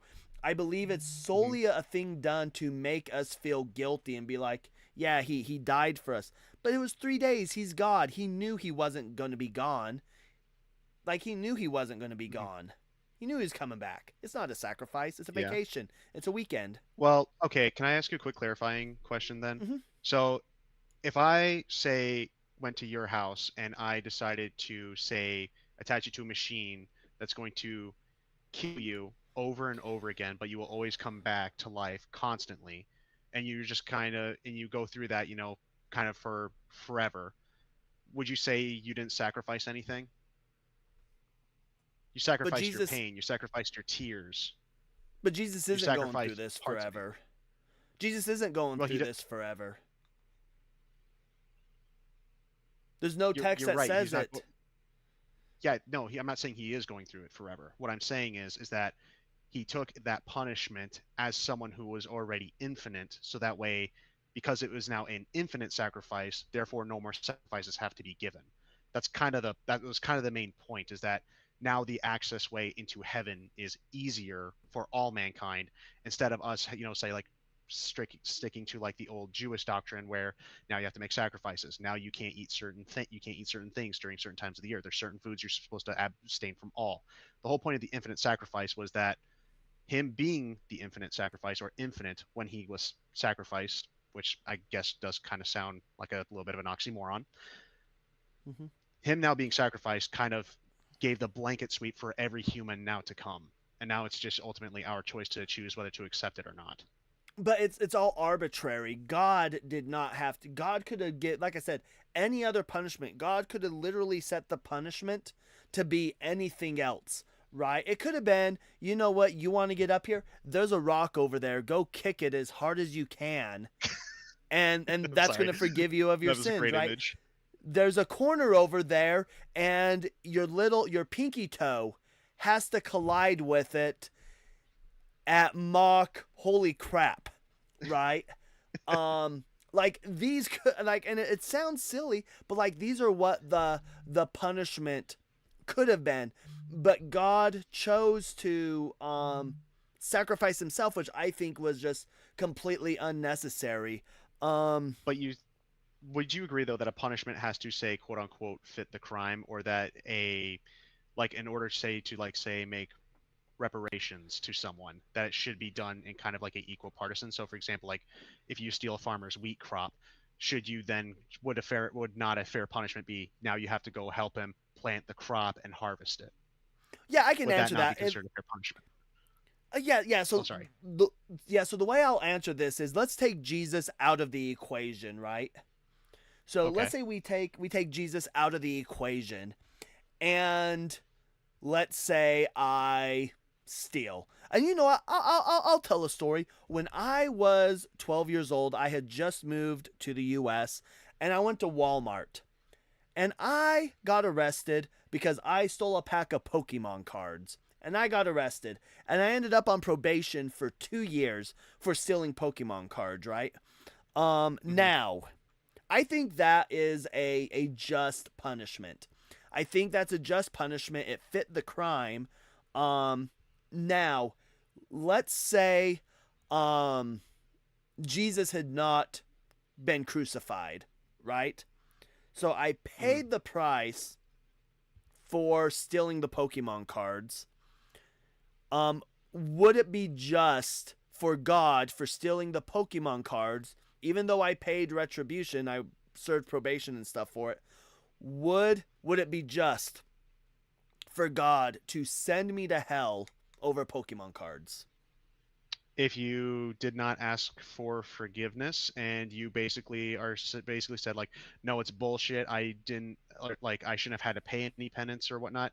Because also, to be fair, the one reason why I'm not the biggest fan of this analogy is when you got, on probation, you were judged by a man. Because for you saying you got 2 years probation for stealing Pokemon cards, for the record, I would consider that an unjust punishment. You were 12 years old. You should have been let off with a warning. At most, at least if we're talking societally. But once again, you're asking, I think this is kind of going back down into the fundamental breakdown, is that right now we are in the mortal plane, and the infinite plane is eternity. Therefore, you would have to do something that is eternal to pay recompense, or accept a sacrifice in place of that eternal recompense, of that sacrifice kind of being eternal. So that's why I don't think your analogy kind of works, because you're like, agreed, the punishment should fit the crime, but in terms of infinite punishment. So you think that any sin that any human makes, regardless of how big or small it is, every sin automatically should equate damnation? For all have sinned and fall short of the glory of God. So by biblical text, that would be yes, correct. Okay. So it doesn't matter if you lie, it doesn't matter if you murder someone. You have committed something that is vile and heinous that you are not supposed to be doing. Yep. Now the question is, again, Jesus is out of the picture. We have cases where people do sin in the Old Testament, and they acknowledge their sin, they acknowledge it, and God forgives them. They're forgiven.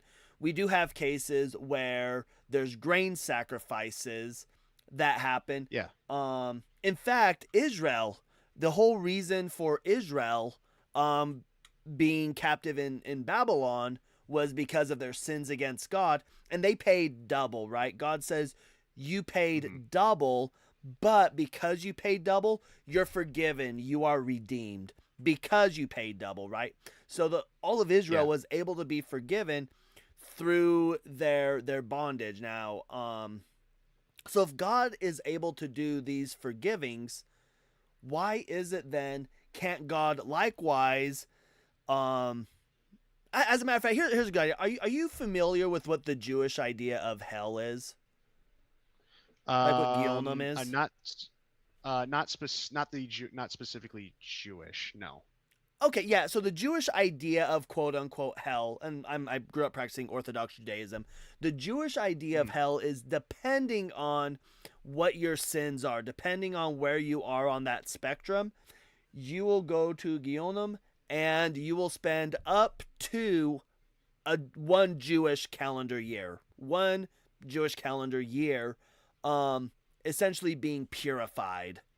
And once you go through that purification, then you're welcomed into heaven. You're welcomed in. But it's that year of purification.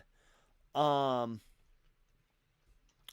so I think that is far more just than saying, hey, I'm going to sacrifice myself. I'm going to tell you, you got to accept this, or damnation to hell, because it is the case that everybody, unless we accept the crucifixion of Jesus Christ, everybody is automatically going to hell. And I just think that's unjust. I don't think that crime, just for not believing in the crucifixion of somebody and the resurrection of somebody, I just don't think that's a finite crime that I don't think is justified in eternal punishment.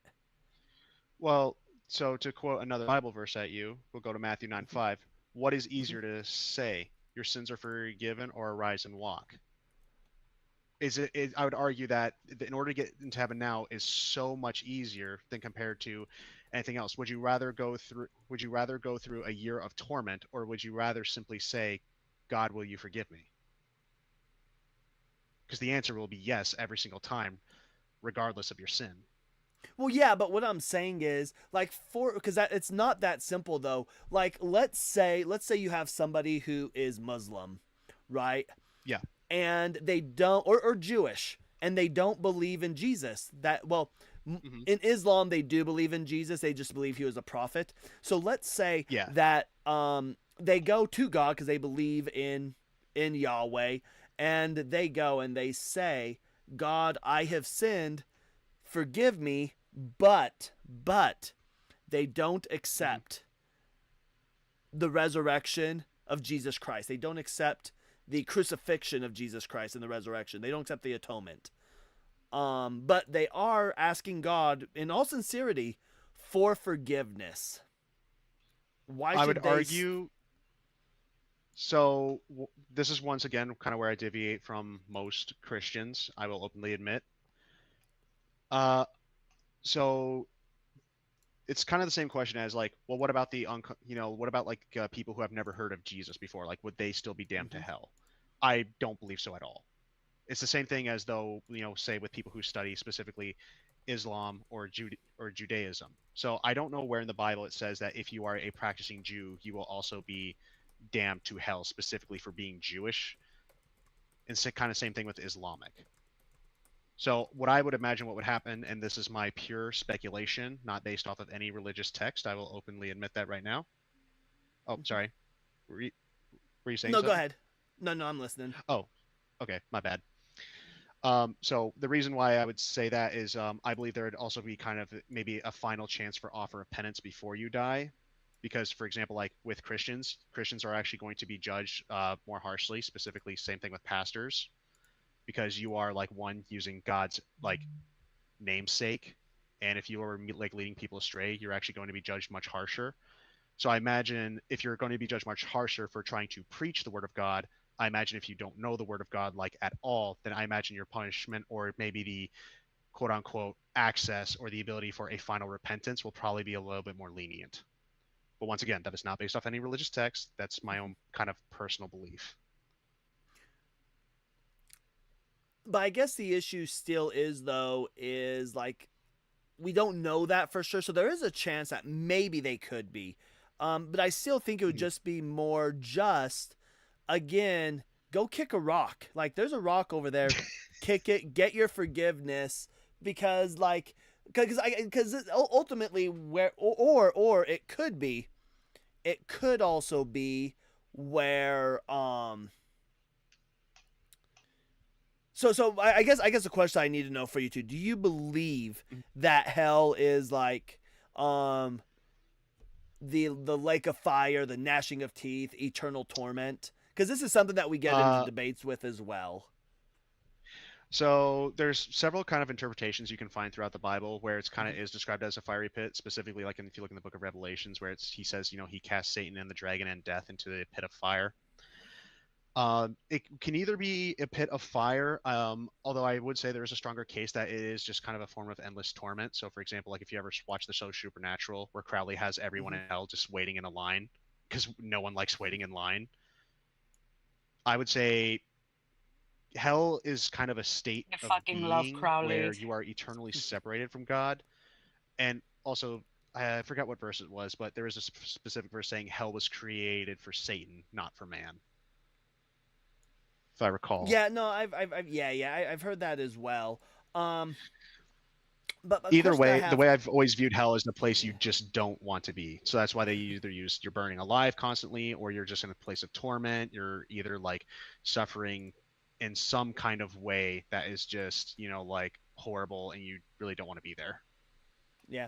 So, but the question that I have too is the New Testament also seems to give an idea that, and I'm assuming you're not a Calvinist, but there are the Calvinist verses that kind of allude to the idea of no free will. And this one here is one that I'm going to read. It's in 2 Thessalonians chapter 2, and it's going to be starting in verse 9, and it says, "The coming of the lawless one is according to the working of Satan, with all power, signs, and lying wonders, and with all unrighteous deception among those who perish, because they did not receive the love of the truth, that they might be saved." But then in verse 11 is a part that's quite alarming. "And for this reason, God will send them strong delusion, that they should believe the lie." And then verse 12, "that they all may be condemned, who did not believe the truth, but have pleasure in unrighteousness." So this leads me to believe, and again, there's some Calvinist verses, this leads me to believe that, like, God needs people to go to hell. He wants them to go to hell, because, and when we read, I think it's in Romans 9. What verse was this again? Yeah, sure. It's going to be 2 Thessalonians chapter 2, starting with verse 9. 2 Thessalonians. Which one you said? Chapter 2, starting in verse 9 through 12, and that was reading from the New King James. New King James. Okay. Because right now I'm reading it in 1599 Geneva. Man, we gotta get you reading some updated Bibles. We found more recent Hebrew manuscripts. As a matter of fact, the Oxford annotated Bible is going to be coming out here shortly, probably next year. When that comes out, you should definitely give that a read, give that a pickup. Yeah, well, because the one reason why I use like the 1599 Geneva is that it's kind of like the closest English translation we can actually get to Greek, before like going back to Hebrew. And the reason why I generally like Geneva more is that a great example of this is, say, like it's a First Romans verse where it's talking specifically about like the sins of like quote unquote being gay or being homosexual. Well, if you go back to 1599, it doesn't say that at all. It specifically says something like the word buggerers, and buggerers basically kind of meant anyone who practiced in sodomy. So it meant like anyone who practiced in sodomy. It didn't specifically refer to being gay. That's fair. So that's one reason why I use like the Geneva, because it's like this feels a little bit more true to. It feels more equitable, so to speak, into like speaking to humans as individuals and as a whole, rather than like categorizing us into specific groups of types of people. Yeah, that's understandable. So I would cup that verse that we just read in 2 Thessalonians. I'll give you a chance to read it real quick. Yeah.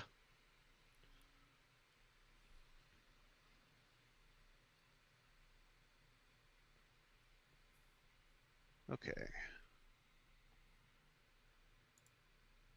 All right, but I would cup that with Romans chapter 9, and we'll go to verse 19, and this one here will say, "Will you say to let me make sure we get this brought up on screen real quick so chat can read it with me. Chapter So 9, right verse here, what? Verse 19. 19. Okay, thank you. Yep, and just read down with me. You will say to me then, why then does he still find fault? For who can resist his will? But who indeed are you, a human, to argue with God?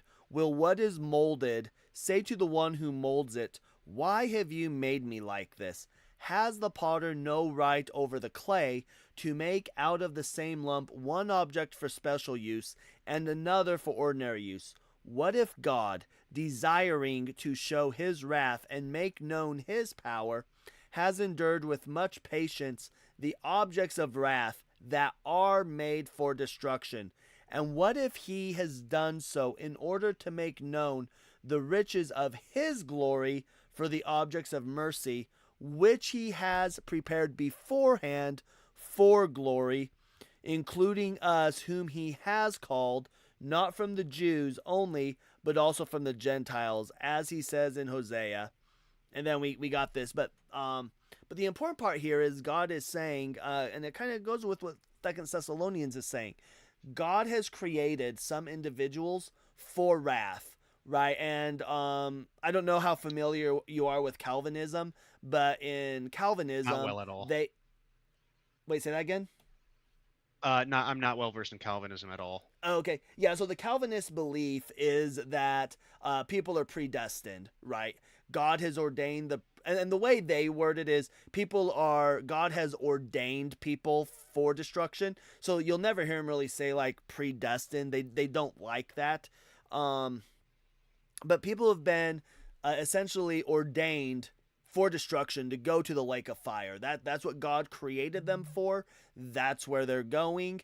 And the only way, or the purpose of that, the sole purpose for that, is so that those who make it to heaven will glorify Father, because they'll look at the people in wrath and say, man, thank goodness that's not us. Thank goodness for the atonement that we could be saved. But what this is saying, when you couple it with 2 Thessalonians, and there's a few other verses, is that there's people that are created for wrath, and God gives them delusions so that they'll stay in their wickedness because he needs them for wrath. Okay, and so, sorry, I'm just that was a lot of information, so I'm just kind of trying to digest that a little bit. You're good. Yeah, you're good. You're good. Mm-hmm. So part of that is, for example, when it feels like you're reading, just kind of based off these verses, it feels like you're reading some stuff into it, like God specifically creates humans for the sake of doing evil. I would argue God has not all created humans are... that will inherit. Well, yeah, I mean, like, yeah, not all humans, but like he has created like specific humans for this. But the real question that I would have then is, are we sure like those people are human like you and me, or would those be more akin to, say, something like demons, where they are something else entirely that are not human? No, because demons already know where they're going, right? They already know they're going to a lake of fire. But in Romans, it is kind of talking about like people complaining, like, hold on, why am I being punished? Like, you made me like this, like I'm the way I am because that's how you made me. And it's pretty much Paul going, yeah, because you're created for destruction. That's why you are. Who are you to question God? God made you that way for a reason. And it's because some people are created for destruction. Some people are created for glory. Okay, because like right now I'm actually reading through a couple of like explanations of specifically Second Thessalonians 9-12, and so like here's let me see if I gotta find this guy's name, see who wrote this, give him proper credit. So the guy who wrote this is by Reverend Michael Johnson, and he kind of does like some deep dives into verses to kind of try and explain them. So the first thing that he would say, and once again, I'm quoting him directly, this is not my own personal belief, is so the coming of the lawless one is according to the working of Satan with all power, signs, and lying wonders. And the way he's like interprets this verse is this verse refers to the arrival of the lawless one, commonly believed to be in reference to the Antichrist in Christian theology. The Antichrist is seen as a figure who embodies evil and opposes Christ. The being's arrival is said to be influenced by Satan and marked by deceitful displays of power and miracles. This highlights the spiritual battle between good and evil, emphasizing the importance of discerning. Okay, that's just going on to the definitions of like miracles and evil works. Mm-hmm. And the and other this one is in Thessalonians, right? This is Thessalonians, correct? This is this is us. Okay. Yeah, this is Second Thessalonians 9 through Yeah, 12. I'm like, wait, this doesn't sound like Romans, but yeah, I just want to make sure I'm tracking where you're at. Yeah, sorry. Yeah, I'm working at Second Thessalonians right now. And then the other one that is I think is probably kind of like the main one that you'd like to probably focus in on is and for this reason God will send them strong delusion that they should believe the lie and that they all may be condemned who did not believe in the truth but had pleasure in unrighteousness. Mm-hmm. So his explanation is, here it is revealed that God will allow a strong delusion to befall those who have chosen to believe in falsehood over truth. So the strong delusion would only, so by that interpretation, then the stronghood only comes after you choose to believe in falsehood. But once again, like I believe in free will and you don't. So this is kind of where we'll probably just have a fundamental disagreement. Well, I think the issue though is in Second Thessalonians. Try saying that like 10 times fast, like, but yeah. But it states though that God gives them the delusion, right? So it is you are right. They did choose to do the wicked.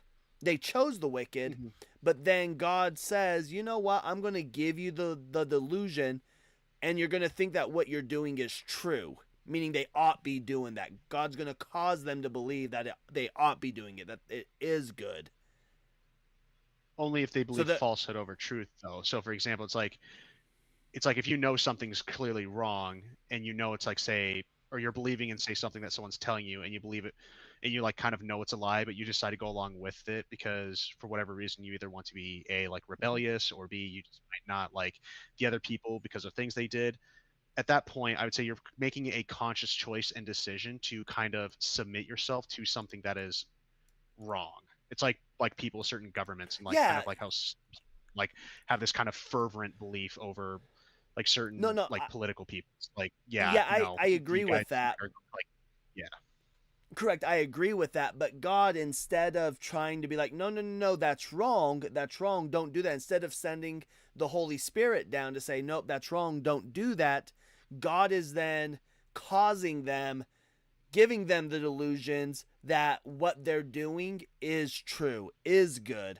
And I think that's where the issue, I think that's where God is now taking away that free will for them to choose to do other than, because if they know that it's bad and they're still choosing to do it, and then God comes in and says, well, now I'm going to have you think that what you're doing is the right thing to do, that you ought be doing that. I think that's taking away free will. I think that is God. It'd be akin to me as a parent and my child.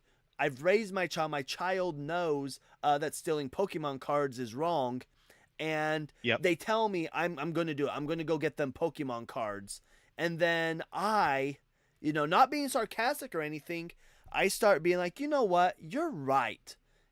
Stealing Pokemons, do it. You know what? And then you start like, because there's no way for me to like, abracadabra, make my kids feel a certain way. I can't do that. But if I start, then the closest thing that we could get is indoctrinating him into thinking that stealing Pokemon's cards is good, that he ought do that, then I'd be in the wrong for that as well. And so I think when God, who's able to say abracadabra and give them these feelings that what they're doing is right, is true, I just think that's wrong. I think that's horrible of God to do. He's damning them to hell. Well, to be fair, I'd argue they damn themselves to hell because he also he was actually talking about the Romans verse in this explanation as well, because he says it echoes the idea presented in Romans 1:28 that God gives people over to their sinful desires when they continue to reject him. These verses in Thessalonians 2 serve as a warning against deception and the consequences of choosing falsehood over truth. Well, Romans 1:28 is a little bit different.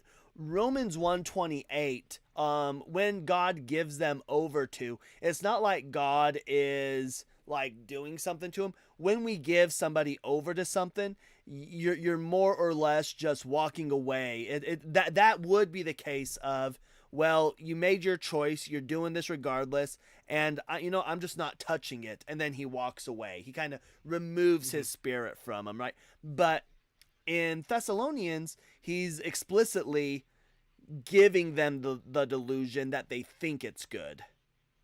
That's the issue, is he's giving them the delusion that they think it's good. So right now I'm going through several different, not interpretations, several different translations of the Bible to see if that word does change at all, because that has happened. So just going to try and find that real quick, see if that says anything.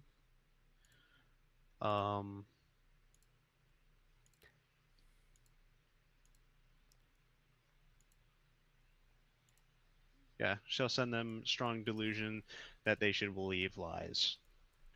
So And here's that's the the question. issue that I have. So say Yeah, your go ahead. kid is, sorry. So say your kid is, say stealing Pokemon cards. You've told him it's wrong, and you'd say he's been punished societally for that. Or better yet, in this analogy, it would be you're not being punished because you're following someone who's telling you to do what is right, and that's kind of becoming the new thing. But you're still telling him it's wrong.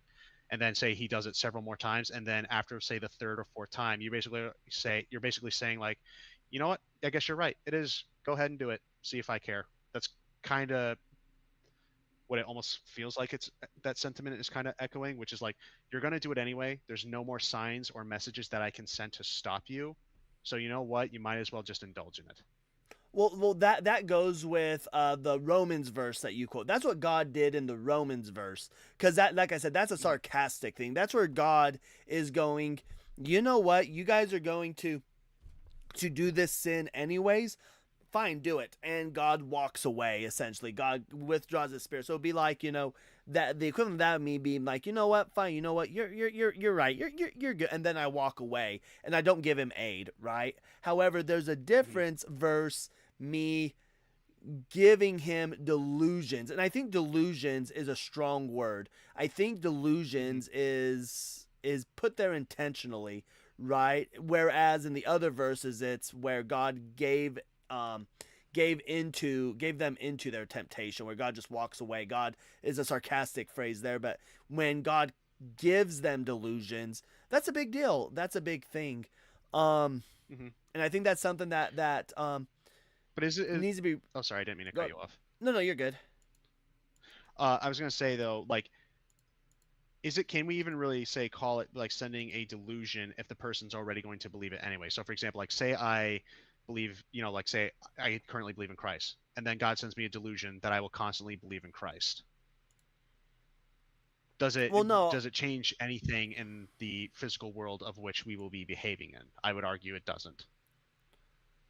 No, I would say that the God, a just God, in my opinion, would still ensure that the Holy Spirit was there, right? Like if it was me, I'd ensure that I was always, striving to encourage them to do good any way that I could. And I think that gives more credence to where in the afterlife comes, well, I was there with you the entire time telling you to stop, telling you not to do this, and you still do it. But I think that if I intentionally withdraw any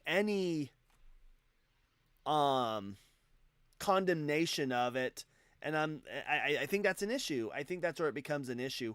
But again, I think this all falls in line with, again, what we read in Romans about God creating vessels of wrath.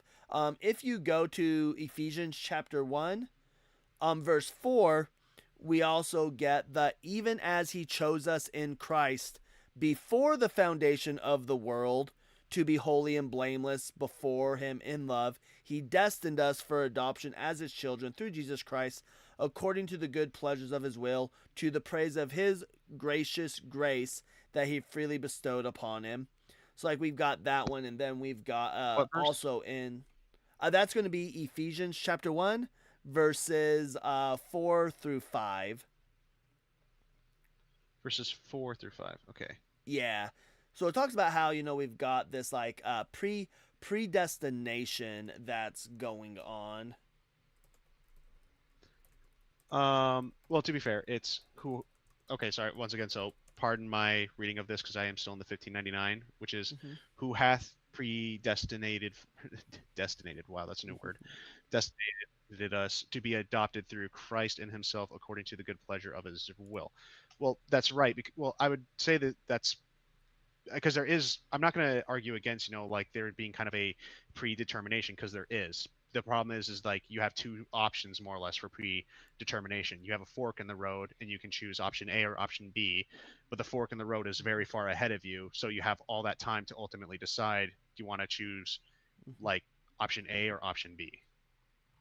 But this goes back to the question though, right? So the question is God's all knowing. So before the foundation of the earth, before the earth was created, and David kind of talks about this too, where before the foundation of the earth, before our book was even written, God knew us. God wrote the book. God knew us.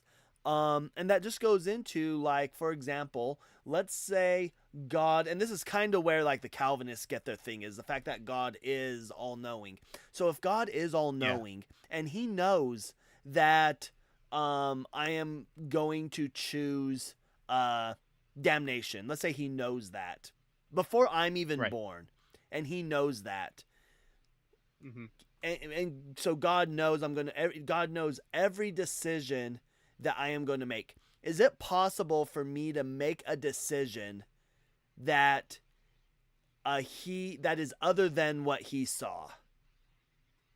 Other than what He saw, no, but that shouldn't worry you as much because ultimately you are still in control of your own life. So for example, even if you do believe in for example, like if you believe that your fate is quote unquote already sealed, well, one, I'd argue that damages your psyche partially because you're basically wandering around thinking, well, there's nothing I can do, when in fact there is something you can do. But you have to ultimately choose to go through with that.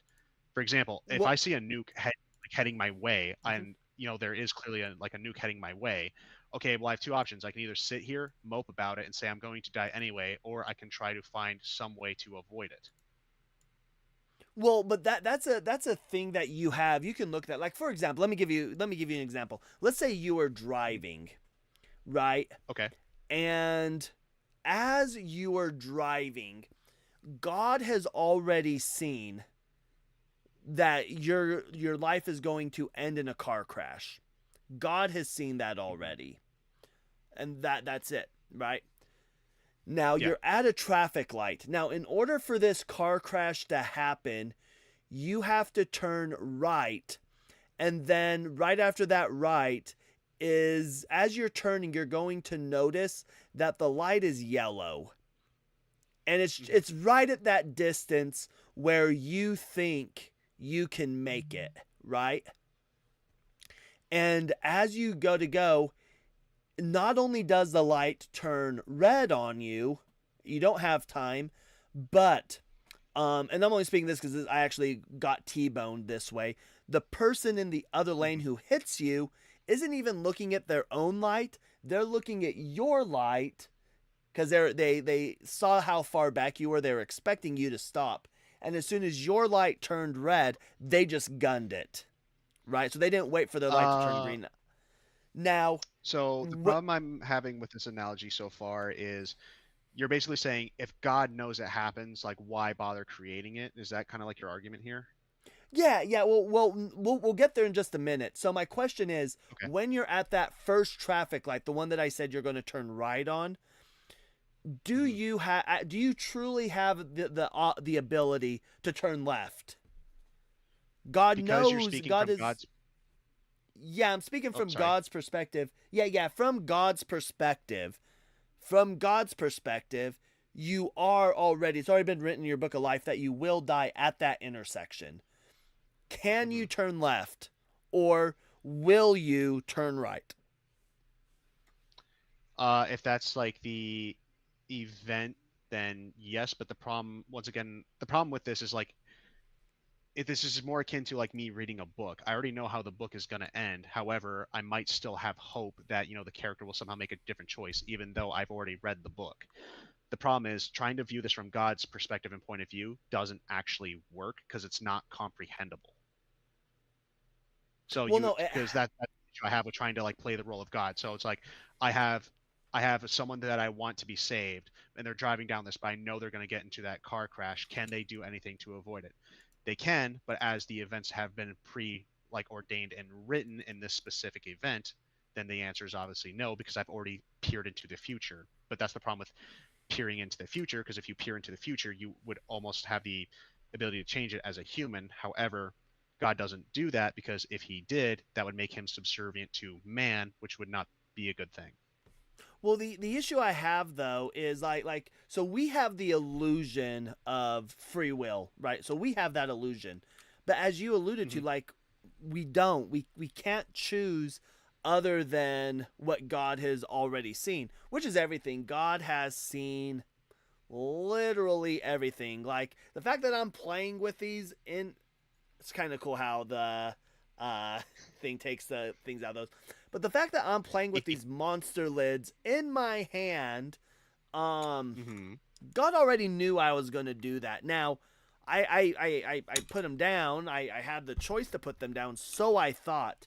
But God already knows everything that I do. Now, do I believe God's sitting there getting involved in my daily life to do those? No, but that's not required. It's required that God already knew what I was going to do. He knew it. And so, again, and now this will go back to kind of what you're saying is, if God already knows, right? God knows that I was going to be born into a Jewish family. He knew that I was going to eventually move to the state that I'm in, which is Mormon Central, not Utah, but I'm in Mormon Central. He knew Utah's a different type of Mormon. People that live in Utah know what I'm talking about. They're a whole different breed of Mormon there. He knew that so what led to me deconstructing Judaism, he knew that when I was 16, I was going to read the slavery verses in the Bible, in the Torah. I was going to read those, and I was going to take issue with them. And that's what started. So he knew that. He knew that as I was going to deconstruct from Judaism, that I was going to probably try to find another faith. Because it is, when you leave one community, it's difficult, especially with finding community. And he knew that I was going to maybe look at Christianity, and I read the first 2 to 3 chapters of Matthew, closed the book until I needed to read it again for school, because I went to school for theology. And so he knew I probably wasn't going to pick it up. But then in theology, when I went to read it, and the only reason why I put it down is right from the get-go in Matthew, there's a bunch of prophecies that Matthew claim that aren't prophecies at all. And one of them, he only uses half of verse 1, and somehow Matthew, and it's a history, it's literally Hosea giving a history lesson for the Exodus, and Matthew is like, look, Jesus went to Egypt, and that's to fulfill this retelling of the Exodus. But God knew that there was a series of events that was going to happen that was going to cause me to become an atheist. And to take it even a step further, I'm a mythicist. I don't even, and this isn't something we need to get into here. Maybe I'll host a live on this. Next week, I'll hold a mythicist live. And if you want to come up for that one, you're more than welcome to. But he knew that I was going to become a mythicist. I love history. And he knew that as I started to research the church fathers, and we come to the realization that the first time the 4 gospels are ever mentioned in church history isn't until 130, right? Justin Martyr was the first church father to mention the gospels themselves. Papias mentioned Mark and Matthew, but he just kind of mentioned that Mark was a guy who followed Peter around. He was Peter's translator, and that So you believe Jesus had Matthew. no historical basis, Correct. even though there's more records in trans. So here's the quick question then. Because like you said, you didn't want to get into a whole Yeah. mythicist talk tonight. So I just want to ask one like a quick question. Do you believe Aristotle was a real person who like wrote the things he wrote? Do I believe that Aristotle? Yes, I believe Aristotle was. And I can give this real quick. So the reasons why I don't believe in Jesus is we have no contemporary writings about him. It turns out, as a matter of fact, I'll give a shameless plug for one of my friends. One of my friends, his name is Jaron. He wrote this book. You're not able to see it. Let me see. Maybe I can turn. No, I can't turn my camera on because my camera's being used. Do you have are you on TikTok at all? No, unfortunately, I actually don't consume any social media. Oh, okay. I was going to say if Well, you're still on live streaming. TikTok, Can you hold it up to the? Can you hold it up to the live stream? yeah, I have it on the camera. Yeah, live stream's still on my phone. So if you showed up there, I can still go back and look. Okay. At it. Yeah, so Christ before Jesus, it's going to be inverted.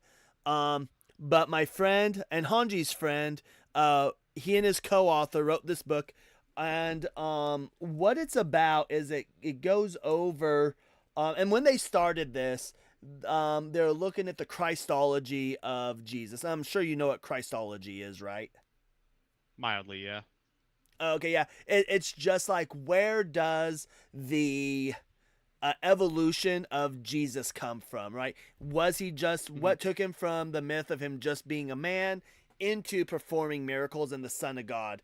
Because, we have, when you look at like the Marcionites had their belief of Jesus, the Muslims have their belief. So where did this come from? And Jaron is a data scientist. And so as they started investigating and researching for this book, they came to the realization that we don't think this guy actually existed. And essentially, what it is when we look at the Gospels, they compared the earliest manuscripts to so they used the Codex Vaticanus and the Codex Sinaiticus. Those were the two Greek manuscripts they used, plus any other manuscripts that they could get. I'm actually looking to see if he is in chat, because if he's in chat, I could even have him pop up over here on Video Ninja, but he I think he's in bed. But they found that these were probably written in the mid 2nd century. When they look at the pastorals, the Pauline letters that are the pastorals, those show up as Polycarp. It looks like Polycarp probably wrote those. When they look at John, or not John, Luke, do you know who Marcion is? Have you ever heard of Marcion? Yes, I believe I heard of him from a couple of my philosophical type friends. Yeah. So Marcion, there's debates whether he was anti-Semitic or stuff, but Marcion, he was never excommunicated, but he was deemed a heretic. He wrote a gospel called Evangelion, and essentially, what his belief was that Yahweh, the God of the Old Testament, was evil. Yep. He was bad. He was evil. And then we had God the Father, who's a different God. And he wanted to redeem people from Yahweh. So we get the whole Jesus story, but Jesus didn't have a birth story. This is why he didn't have a birth story. He came down as a full-grown adult in Capernaum, and then he was crucified, so on and so forth. But it's to save us from Yahweh, not from sin. And so when we actually look at Luke minus 3 chapters, Luke shows up to be Marcion. And so it's Jaron's belief that you've heard of the Q source, that Marcion is Q. That would be the Q source. Yes, Polycarp should be a Pokemon. Absolutely. So I'm reading chat. Okay, I gotta agree with you there 100%. That is an amazing name. But yeah, it's actually a fusion. It's when you get a Poliwhirl and a Magikarp and you get Polycarp. You have to throw in a water stone in there. And they only evolve through a trade. All right. Got a quick question for you. Yeah.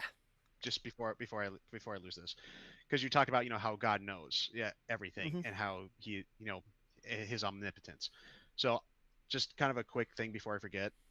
I would say yes, God does know, but you don't. So you kind of have to navigate your worldview or Hmm. your world with that knowledge. So God already knows everything that you're going to do, but you don't. So you'll still be presented with choices and you will still have to make those choices. God already knows the choice you're going to make. So I definitely do understand why I feel like, well, how can I make a choice if the choice is already made for me? Well, to quote one of my favorite movies, think of Matrix 2. You've already made the choice. Now you have to understand it. But the question is, though, kind of what you were alluding to, because this is ultimately where it gets it to, though, is if God knows, right? If God Hmm. knows the choices that I'm going to make. And Yep. this is something that I would throw when we read those Calvinist verses. This is a thing that I would like throw most Christians a bone to, is like, do I think that God was creating somebody and said, you're going to be made to go to hellfire? No, I don't think like that's what Yahweh was thinking. I don't think that's what God was thinking.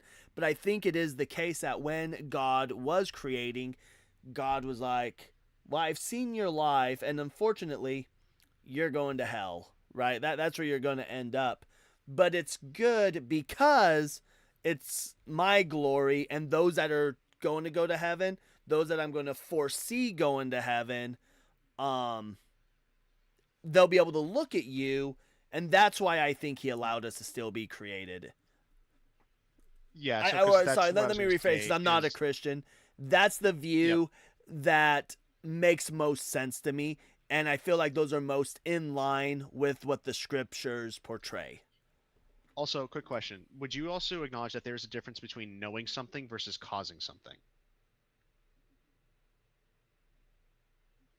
Um, yes, and no, yes and no. There Okay. is a difference, but I think knowing something and not not responding to it makes you guilty. So, for example, if I know that Hanji is going to go on a date with somebody, and I'm aware of that person's past history with women, and I don't warn Hanji about it, and I just kind of ignore it, I think I'm Mhm. just as culpable as the person that may cause Hanji harm. I'm just as guilty.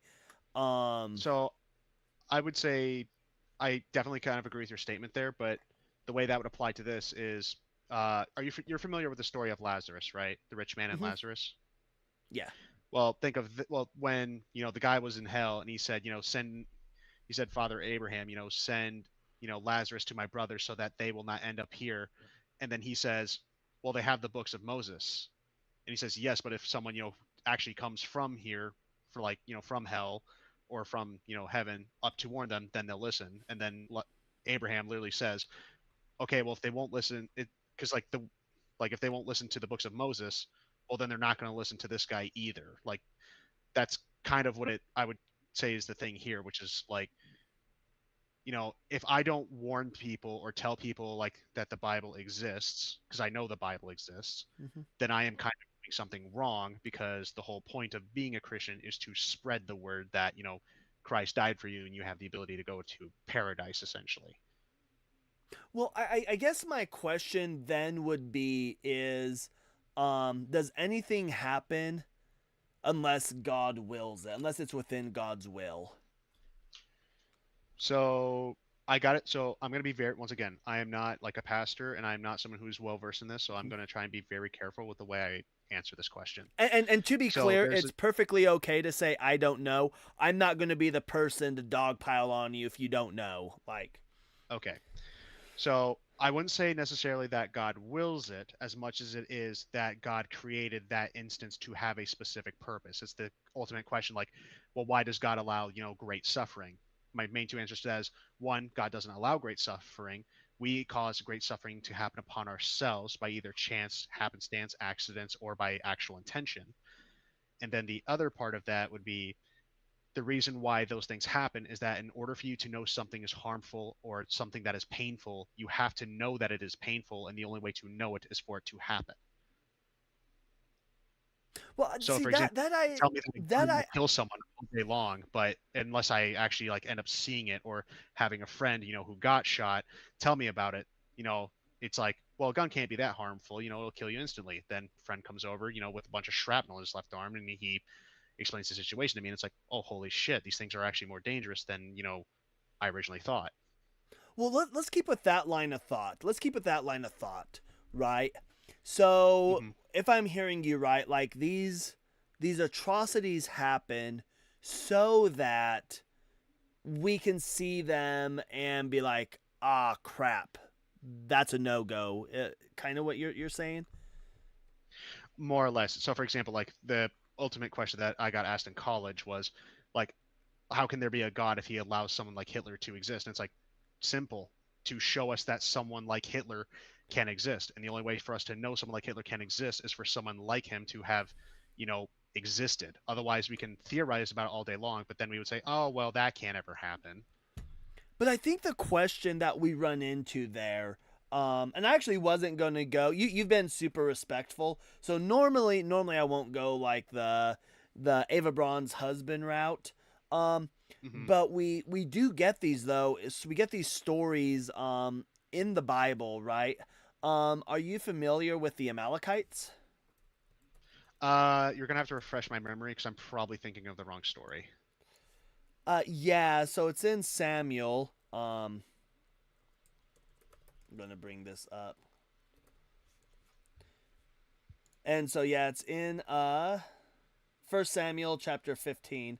My mind ran blank there. And in 1 Samuel chapter 15, so if you remember the story of the Exodus, when the Israelites came out of Egypt, they were attacked by the Amalekites. And it's where Moses had to hold his staff up, and as long as the staff was held up, but they ended up, they defeated the Amalekites, completely wiped them out. And they went on their way. And as far as what the Bible tells us, there was no other issues between the Israelites and the Amalekites. But the issue is, so here we are with Saul, King Saul. It's King Saul gets made king, and then Samuel says, oh, by the way, you remember those Amalekites 400 years ago, 10 generations ago? You guys probably don't remember them, but the Amalekites probably don't remember this either, but they attacked, and I'll just read what Samuel says here. Samuel said to Saul, the Lord sent me to anoint you king over his people Israel. Now therefore listen to the words of the Lord. Thus says the Lord of hosts, I will punish the Amalekites for what they did in opposing the Israelites when they came up out of Egypt. Now go and attack Amalek and utterly destroy all that they have. Do not spare them, but kill both man and woman, child and infant, ox, sheep, camel, and donkey. And so we have like this G side going on. So we have that aspect of it. And if you remember the story, Simon, I am literally fighting sleep. I'm gonna have to drop down. Hello? All right. Oh, hold on. I'm talking to Hanji real quick. All right, Hanji, you have a good night. I'll talk to you tomorrow. You too, hon. All right. Bye. Sorry, what were you saying? Oh, so I was talking with my co-host on TikTok. She's tapping out for the night. Sorry about that. Yeah, no, not a problem. All right. But if you remember, Saul did not carry this out, right? He unalived everybody except for the king, and he brought back some livestock to sacrifice to God. And he got punished for that. But I think like we've got plenty of stories in the Old Testament, right? Or we have cases where God could have just programmed something into us, right? One of the big, and the direction that I was going to go with was actually with Adam and Eve, where Adam and Eve don't know good and evil. They don't know good from evil. And God says, hey, don't partake of this fruit, this tree, this fruit, don't eat it. And then they have a snake, and whether you believe that's Lucifer, whatever you believe that is kind of irrelevant right at this point. But they have a snake that comes and starts talking to Eve, and the snake says, "What? No, you can eat it." And they partake of it. Now the question would be is, did God know before he commanded them to not eat of that fruit? Did God know that they were going to eat of that fruit? One would argue that the main. So you're asking me, did God know, and being omnipotent, did he know that Adam and Eve were going to sin? Yes. Then yes, he knew they were going to sin. Right. So, however, to be fair, they did not sin necessarily, out of any type of malicious intent. It's one reason why they weren't quite as punished as harshly as I think that they could have been. It's the whole reason is like, you did something that was wrong that I commanded you to not do. However, you only did so at the behest of somebody else who manipulated you. That's why the manipulator got, a more severe punishment. Well, I see, and that I don't know because again, you're not versed on the thing, but this is where Eve is told. God literally looks at Eve and says, "Because you initiated this, you're the one who led Adam astray. Because you did this, child pain during childbirth is it. You're gonna feel pain during childbirth, and there's some other things, but more importantly is this sin." This sin is what, and I actually respect that you said it wasn't a malicious. Most Christians will come on here and be like, no, they did it, they deserve it, that boom, and they automatically destroy Adam and Eve for doing that. So I appreciate that, but it's the fact that not only are we did they get punished for that, they got kicked out of the garden and stuff, but they're getting punished for not even knowing that they did wrong, because they had no idea that listening to God was good and listening to the serpent was bad. They literally didn't know. That's the whole purpose of them eating of the tree, was so they would know good and bad, good and evil, but they didn't. But the second thing of their creation was choice. They chose to do it, albeit at the head of manipulation. This is one reason why I wouldn't say like, no, all your choices are totally as the result of your own choices completely. I'm not going that complete route, because your environment absolutely does influence your decisions, as we can literally see with the Adam and Eve story. However, if some omnipotent deity, so I guess that's going to be kind of, I can't actually answer that or give that hypothetical because it wouldn't make sense, because being human, you already do have kind of the knowledge and concept of good and evil. So to say like you don't have the concept of it, therefore it's wrong. But you got to think of it like a dog almost, in a way. If you tell the dog, don't enter through this door, you can travel anywhere you want in the yard, but do not go through this door. And then the dog goes through that door. Yeah, the dog's probably going to be banished from ever entering that place ever again. Well, but again, the issue here is, yeah, but the question is though, right? Is let's say this is a puppy, right? This is a dog that literally is a puppy, and the dog enters the place. Are you just automatically banishing the puppy from that place? Considering, and being like, no. So it'd be like, this would be the equivalent of, I let my dog in, I got this puppy that's in my house, and I'm taking care of this puppy, and I tell, the puppy, don't touch the vase, and I give it kind of like, kind of the explanation as to why, and say the puppy can somewhat comprehend what I'm saying. It's like, it's a fairly intelligent puppy. And then the puppy goes over to the vase being manipulated by, say, a bird or a snake. Then the puppy knocks it over. The puppy still didn't listen to me, so I'm probably going to shoot the bird, but I'm not going to harm the puppy. I'm going to place the puppy outside of my house. I'll probably still give it, like a decent dwelling and lodging. And this is kind of like a personal example, because this is what happened with my first dog. I built it like an outside heater and whatnot. So while it did not have the comfort of the home, it still had heat, water, food, and everything else. It just was not physically inside the house. Yeesh. I would say that's Yeesh. kind of the key. Yeah, and you know what ended up happening? The dog never touched the vase ever again. It's Got a fair. It's replacement fair. one, let him back in, after 6 months, or not 6 months, sorry, 6 weeks. But you let He's it only outside back for in 6 though, weeks. right? You let it back in though, right? Yes. Well, Adam Yeah, and but Eve like was never let back in, right? That's the issue. But the question no, is they were though, granted access is to heaven, which was better. they were what? This would be they were granted access to heaven after after their life was up, which is arguably way better than the Garden of Eden. That would be the kind of like, and now my puppy's not only inside the house, now my puppy can sleep with me in the master bedroom. Well, So ultimately the reward becomes greater. Well, I guess the Oh, sorry, question didn't mean to cut you off. is, yeah, no. Like, I guess my question with that would be though is what? Because we know that God visited them in the garden, right? Mm-hmm. So what is the benefit if God is already visiting them in the garden?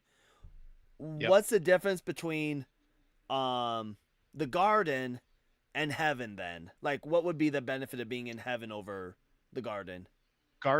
So the garden is the earth in its perfect state. So in like Revelations, this would be the akin of the second earth. For example, there's a new heaven and a new earth. So you have heaven, which is perfection in, like, say, its spiritual form, and then you have earth, which was perfect in its physical form. Mm-hmm. Yeah, At least that's kind of the way that it was interpreted to me, because I said, well, what's the difference between being in heaven and the new earth if they're like both perfect? What's the difference? And that's kind of the way they explained it to me. Yeah, but I mean, what's the benefit of being in heaven though when God's visiting you anyways? God's coming down to the garden, talking with them, visiting them. What's the why would I have a need to prefer heaven over a perfect earth? So one, you don't really necessarily like you wouldn't necessarily have that desire. It's basically my option is badass home 1 or badass home number 2. Oh, sorry, I forgot you probably don't allow cussing on this. My fault. No, you're good. I don't care. I say fuck quite a bit. I just try to be Okay. When Christians are respectful to me, I try to be respectful back. And I know a lot of Christians don't like cussing, so Sorry. Let me rephrase then. You have a really awesome home version 1 versus really awesome home version 2. 2 is a lot bigger than home 1, but they're both amazing and awesome and meet every single need or desire that you have. So what's the advantage to heaven? Heaven's just here. Plus, in certain parts of Revelations, there's the idea that we have different forms while we're in heaven. For example, like if you think of the images of the seraphim and the Ophanim and how demonstrably insane those angelic beings are. Imagine humanity having something kind of akin to that. well, I don't know because I don't know if because I think there's a misconception in Christianity that humans become angels. Like, I don't believe that. I believe angels were created for specific purposes and they serve those things. Yep. But where I'm getting at those, I don't see a benefit over heaven or earth, right? I don't, because God's visiting. But furthermore, it was God knew that they were gonna sin, and He created them to sin, which is why I think that it was part of the plan for them to sin. He didn't create and because them to, okay, you got to be careful with that. He didn't create them to sin. He created them to have choice, and the only way you can have choice is to choose what is wrong. And that's kind of the ultimate thing of Adam and Eve is there you have good, you have wrong. They chose wrong, albeit by the manipulation of something else. So one could argue man didn't necessarily sin out of, man wanting to sin. It sinned out of the manipulation of something that was already evil. yeah, I'll take that back. You're right. So they sinned, but the punishment of the sin. This goes back to is it just? Does the crime fit the punishment because of their sin, which they didn't even intentionally do? They didn't know any better. They didn't know it's through manipulation. But now all of mankind, again, according to the Christian theology, all of mankind as a result of this is due to what God set up, is doomed to hell. They're doomed to hell. Whereas You're God not doomed could to have. hell, though. Wait, You're what? not doomed to hell. Oh, I You're know not I'm not doomed to hell. hell. I don't believe in it. I'm kidding. Touche. But in my belief, you are not doomed to hell because you still have time. So, for example, when you say like the punishment should fit the crime, okay, well, after they sinned, they now had a mortal life, so they were only going to be they weren't going to be able to eat from the tree of life and live for eternity anymore. They were only going to live for so long. Well, they only had to live for so long, but then they had to contemplate eternity in heaven and paradise. So I'd argue then, yes, I feel like that punishment is fairly just because you had to survive. I mean, I don't know how long the Bible says Adam lived for. Is like what, like 160 years or something or other? Um, he lived a crazy amount of time. Yeah, I don't remember. I have to go look. Yeah. But like same thing like Methuselah. Say like even take Methuselah, like he lived 969 years. So 969 years versus eternity. By all comparison, that's the equivalent of me committing a crime, like say a fairly heinous crime, spending 1 day in jail, and now I'm out forever. Like Yeah, but for the rest of all of existence. Again, I'm still not convinced though that the crucifixion of Jesus wasn't arbitrary. God still could have chose anything. But I think you've been fairly good with the problem of like of evil concerning sin. Question I have for you is how would you explain, because another problem of evil that we go with is the naturalistic problem of evil. Have you ever been faced with this before? So the naturalistic problem of evil is this like an action that we would argue is evil but is kind of unavoidable? Yeah, like why did God create the sun to give us cancer? Why does God create an earth that causes earthquakes, It didn't originally. hurricanes? Huh? So it didn't originally. That was the problem with Adam and Eve's, sin that they committed. Is that now that sin has entered the world, that's literally actually in the Bible verse. It's literally like now plants will produce thorns. This would be the akin of now the tectonic plates are going to shift because they're no longer perfect. So that's why like we would have things like earthquakes or tsunamis. So the question you run into then, and I don't know if like you're a young Earth create. This will tell us really quick if you're a young Earth creationist. How come then? Because we don't find dinosaur fossils in the human fossil record, but we do know that dinosaurs had cancer. But we know that dinosaurs went extinct long before humans even existed. So if the Earth was perfect, how do dinosaurs get cancer? After Adam and Eve sinned. So you believe humans and dinosaurs existed together? Probably. I assume like at the point of God. So here's the problem with my quote unquote concept of time. So, for example, you know how God created the earth in the first day, and then in the second day He started to create all the things that were in the sea. I imagine those things that were already in the sea started evolving over time. Because, for example, when they say like they say God created the earth in 7 days. Well, for one, our measurement of time did not exist when God was creating the universe. So a day to God, for all I know, could be 1,000,000,000 years. Oh, yeah. But the issue that you're running into, though, is like, because the idea is that the earth was perfect. There was no death, none of this. The earth was perfect. And then we get sin. Adam and Eve are kicked out of the garden, and they start rapidly reproducing. So we should still expect to find dinosaurs and humans sharing a fossil record, but we don't. And we do know I'd argue that, another reason. Oh, sorry. Go ahead.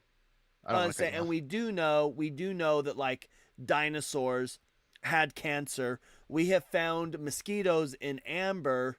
And now we got T-Rexes again. No, but we found mosquitoes in amber. Yeah, the dire wolves. But we have found mosquitoes in amber that had malaria, right? And these predate humans, right? These mosquitoes in amber were found well before the human fossil record. Would you accept so would you accept the, like, say, cancer is a disease theory? So do you think like it could have happened that, say, dinosaurs got created, they ended up, say, having this. Oh wait, no, I see what you're saying. Yeah, it's just Sorry, they're my, not my, in the. my I was about to go a route that actually didn't make logical sense for your question. Yeah, and we've been live for a bit, so we might cut it here because sometimes when you go debating, Okay. we've talked over some difficult things, and sometimes your brain starts to get fried after a minute. And same thing with but yeah, dinosaurs, though.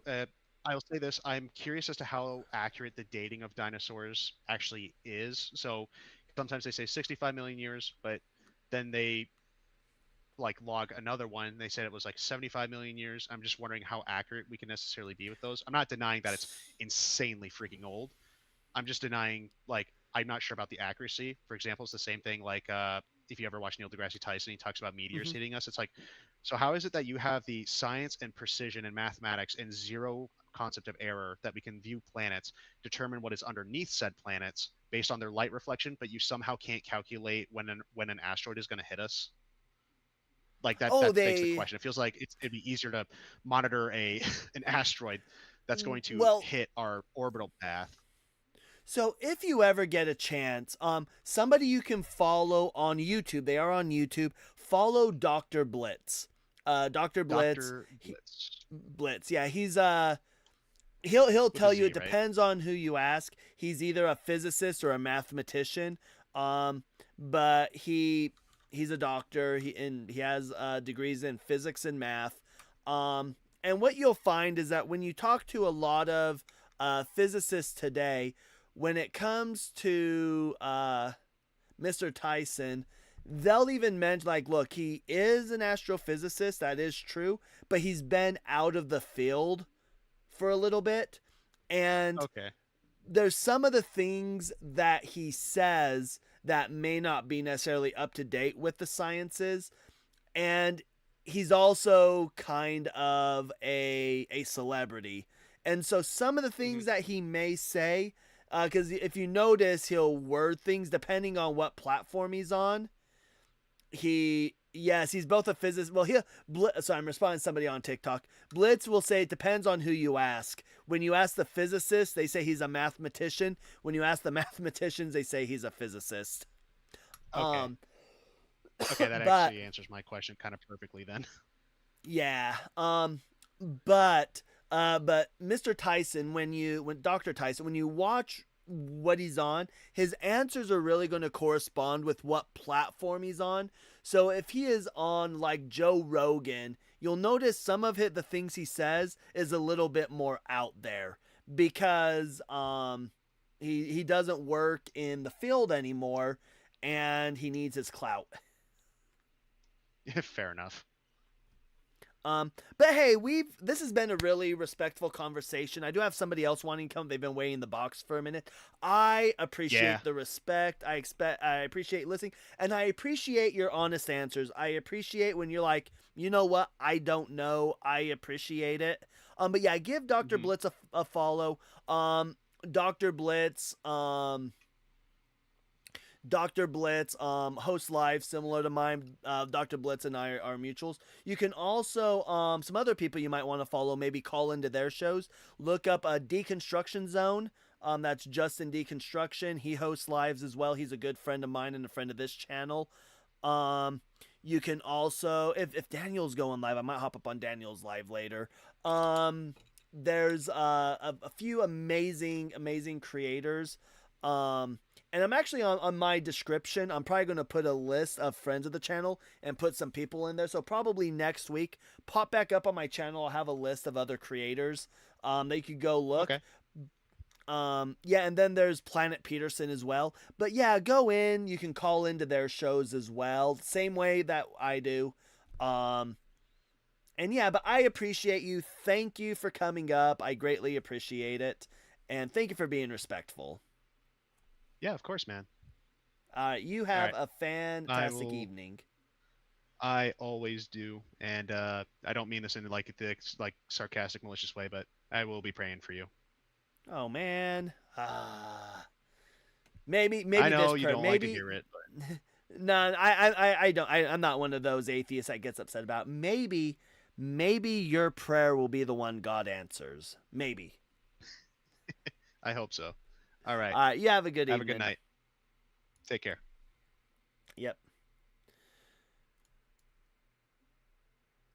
All right. We'll move on to. Hello, Joe. Are you there? Howdy, can you hear me? Yep, I can hear you. How old are you? I am 22. All right. And are you a Christian? Yes. Yeah. So, question I have for you is, why is God a sick fuck? Hold on, there's an echo on my end. Is there an echo on Is there your a way to end? remedy that? Let me. Are you wearing earbuds? Uh-huh. All right. Let's see.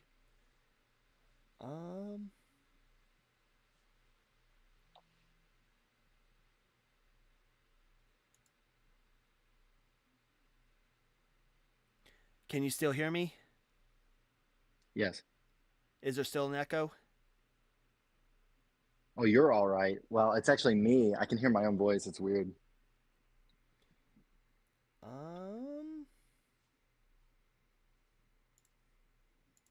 Yeah, if you can hear it, I don't know. I'm trying to see because I have my echo cancellation is up. The other guest wasn't having issues. That's okay. It's probably just me. I can talk over myself. Okay. Yeah, and you said you are wearing earbuds? Uh-huh. Okay. Yeah, I don't know. Cause say something real quick. Howdy.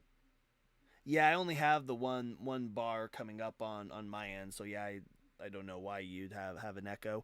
But yeah, so why is God a sick fuck? I kind of want to investigate this and like dive right in here. So where do you ground your ethical framework? Empathy. Yeah, and why ought we ground our moral framework around that? Yeah, because anytime we have any kind of dialectic, it requires us to have empathy, which empathy is just me being able to look at things from your point of view and you looking at things from my point of view. And anytime we have any kind of dialectic, it requires us intrinsically to do that. And when we employ empathy in anything that we do, it is me actually taking a look at your arguments. And to have any kind of rational dialectic, I must be able to take a look at your arguments, take your arguments into consideration. And likewise, you must be able to take my arguments into consideration. If you take actions without taking my arguments into consideration, it's just irrational. Thus, empathy is transcendental, and thus we can ground morals in empathy. So personal preference. No. Empathy is not personal preference. So when we talk about Okay. morals, Yeah, go ahead. I was just going to say the kind of root would be personal preference, because in your case, you're appealing to your personal preference, which is empathy, to ground your moral framework. Well, if I disagree, that would just be my preference to disagree.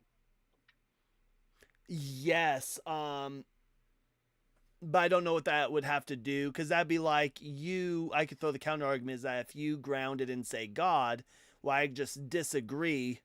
So we're disagreeing on the grounding of it, but I don't see where that counters with empathy being the grounding of morality. Yeah, because you're just arbitrarily stating it. You're not actually No, grounding it in anything beyond your own consciousness. no, well, everything, whenever we have any kind of dialectic, it's always based on like humanists. But no, so question is, can you name any woman who likes to be raped?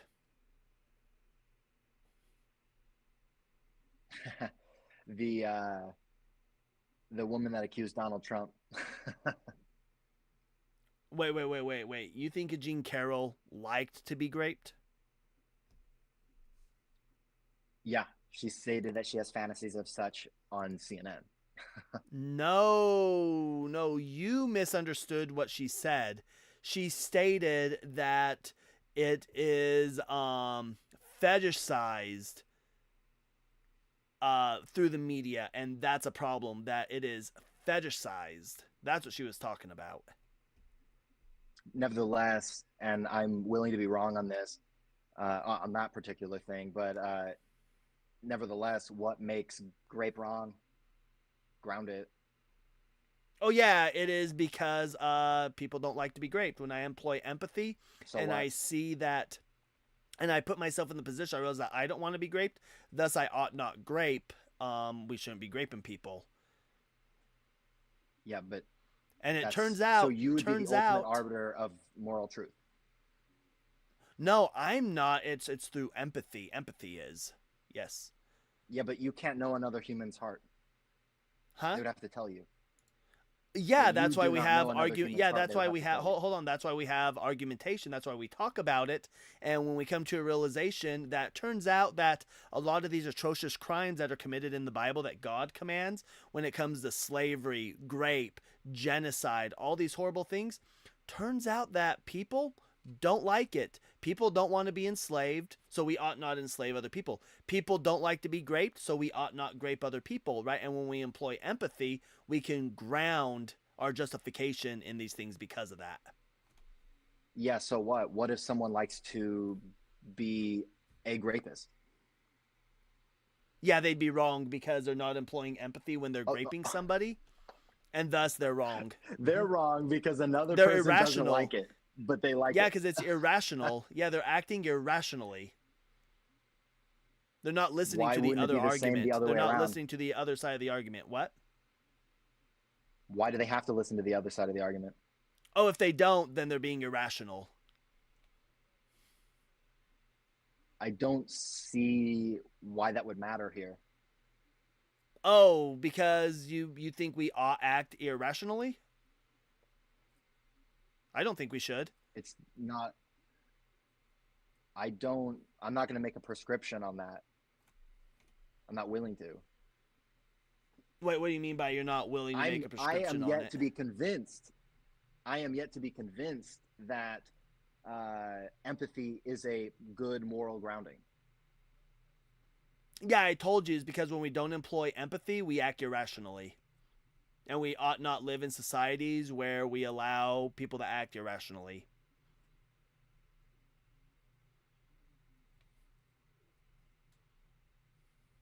Regardless, so you would then be appealing to, let's say, argumentum ad populum. So if a bunch of people say something is wrong, then it is. No, it's not ad populum. It is the case that I don't want to ever be graped, right? So when I put myself into your shoes and I take everything into consideration, all things considered, and I realize that you probably don't, if I don't want to be graped, you probably don't want to be graped, so I ought not grape, right? I ought not commit murder. I ought not commit genocide. I ought not do these things because I don't want them done to me. And it turns out that when we look at the populace, nobody likes these things as well. There's not a single person who likes to be graped, who wants to be graped. Not a single person. Oh, And you should be thus I am careful with, justified monolithic in statements. employing empathy. You should be careful with making monolithic statements like that. Oh, you think there are people that like to be graped? Oh yeah, I forgot. You think women that are graped actually do like to be graped. That is true. And you are a POSFF. That's for those over on YouTube, that's a piece of shit fuckface. I dropped him. That was wild. That was disgusting. Some people's kids weren't raised right, and it shows. And it fucking shows. But anyways, I am probably going to call it here for the night. I won't be live tomorrow. Tomorrow I'm going to be getting some rest. Because on Friday I have a big travel trip that I have. But if you're here with the Mezzo raid, thank you so much for coming over. Mezzo, thanks for the raid. If you haven't already, hop over to YouTube really quick. Hop on over to YouTube really quick. It's Cyber Deconstruction. Give me a follow over there. And I would love to see you guys following me over there.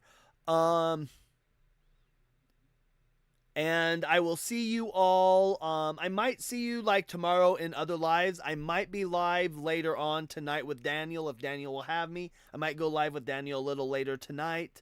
So if you're not following Daniel, give Daniel a follow. Hop on over to YouTube. Give me a follow over there. Mother of Moose is in the house. If you guys aren't following Mother of Moose, give Mother of Moose a follow. Mother of Moose has been huge in supporting this channel. Bad Religion, Joshua, Jake Litton, the one and only Deborah Grace, Dipster, Cyber's hat. My hat is in the house. If you didn't know, my hat is in the house. I can't find my white one though, so I think it's my white hat. We have Mother of Moose again, JL, Instant Negros. I've been live pretty extensively today. I am kind of tired. Barefoot, Risa, just going through these call outs right now, trying to call out those that I see in here quite a bit. Albino, Huggy, thank you so much for your support. Pager, thank you so much. Taylor, let's give Taylor some massive W's. Taylor is in a lot of our lives, so let's give Taylor some W's. Pax, thank you so much. Semper, fuck you, Semper. I'm kidding. Let's give Semper some W's.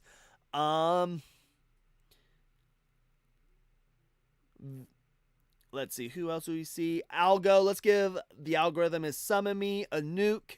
And everybody else, Fresh Ezekiel Bread, every time I see that, it makes me laugh. Let's, thank you so much for your support. It means a lot to me. Oh,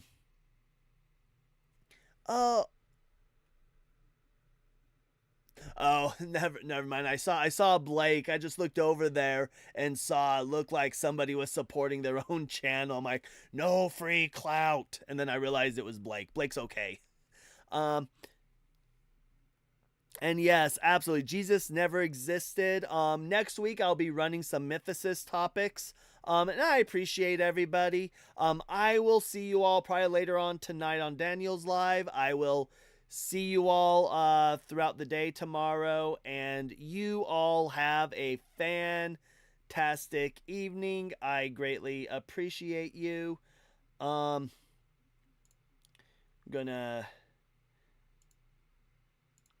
go ahead and get going.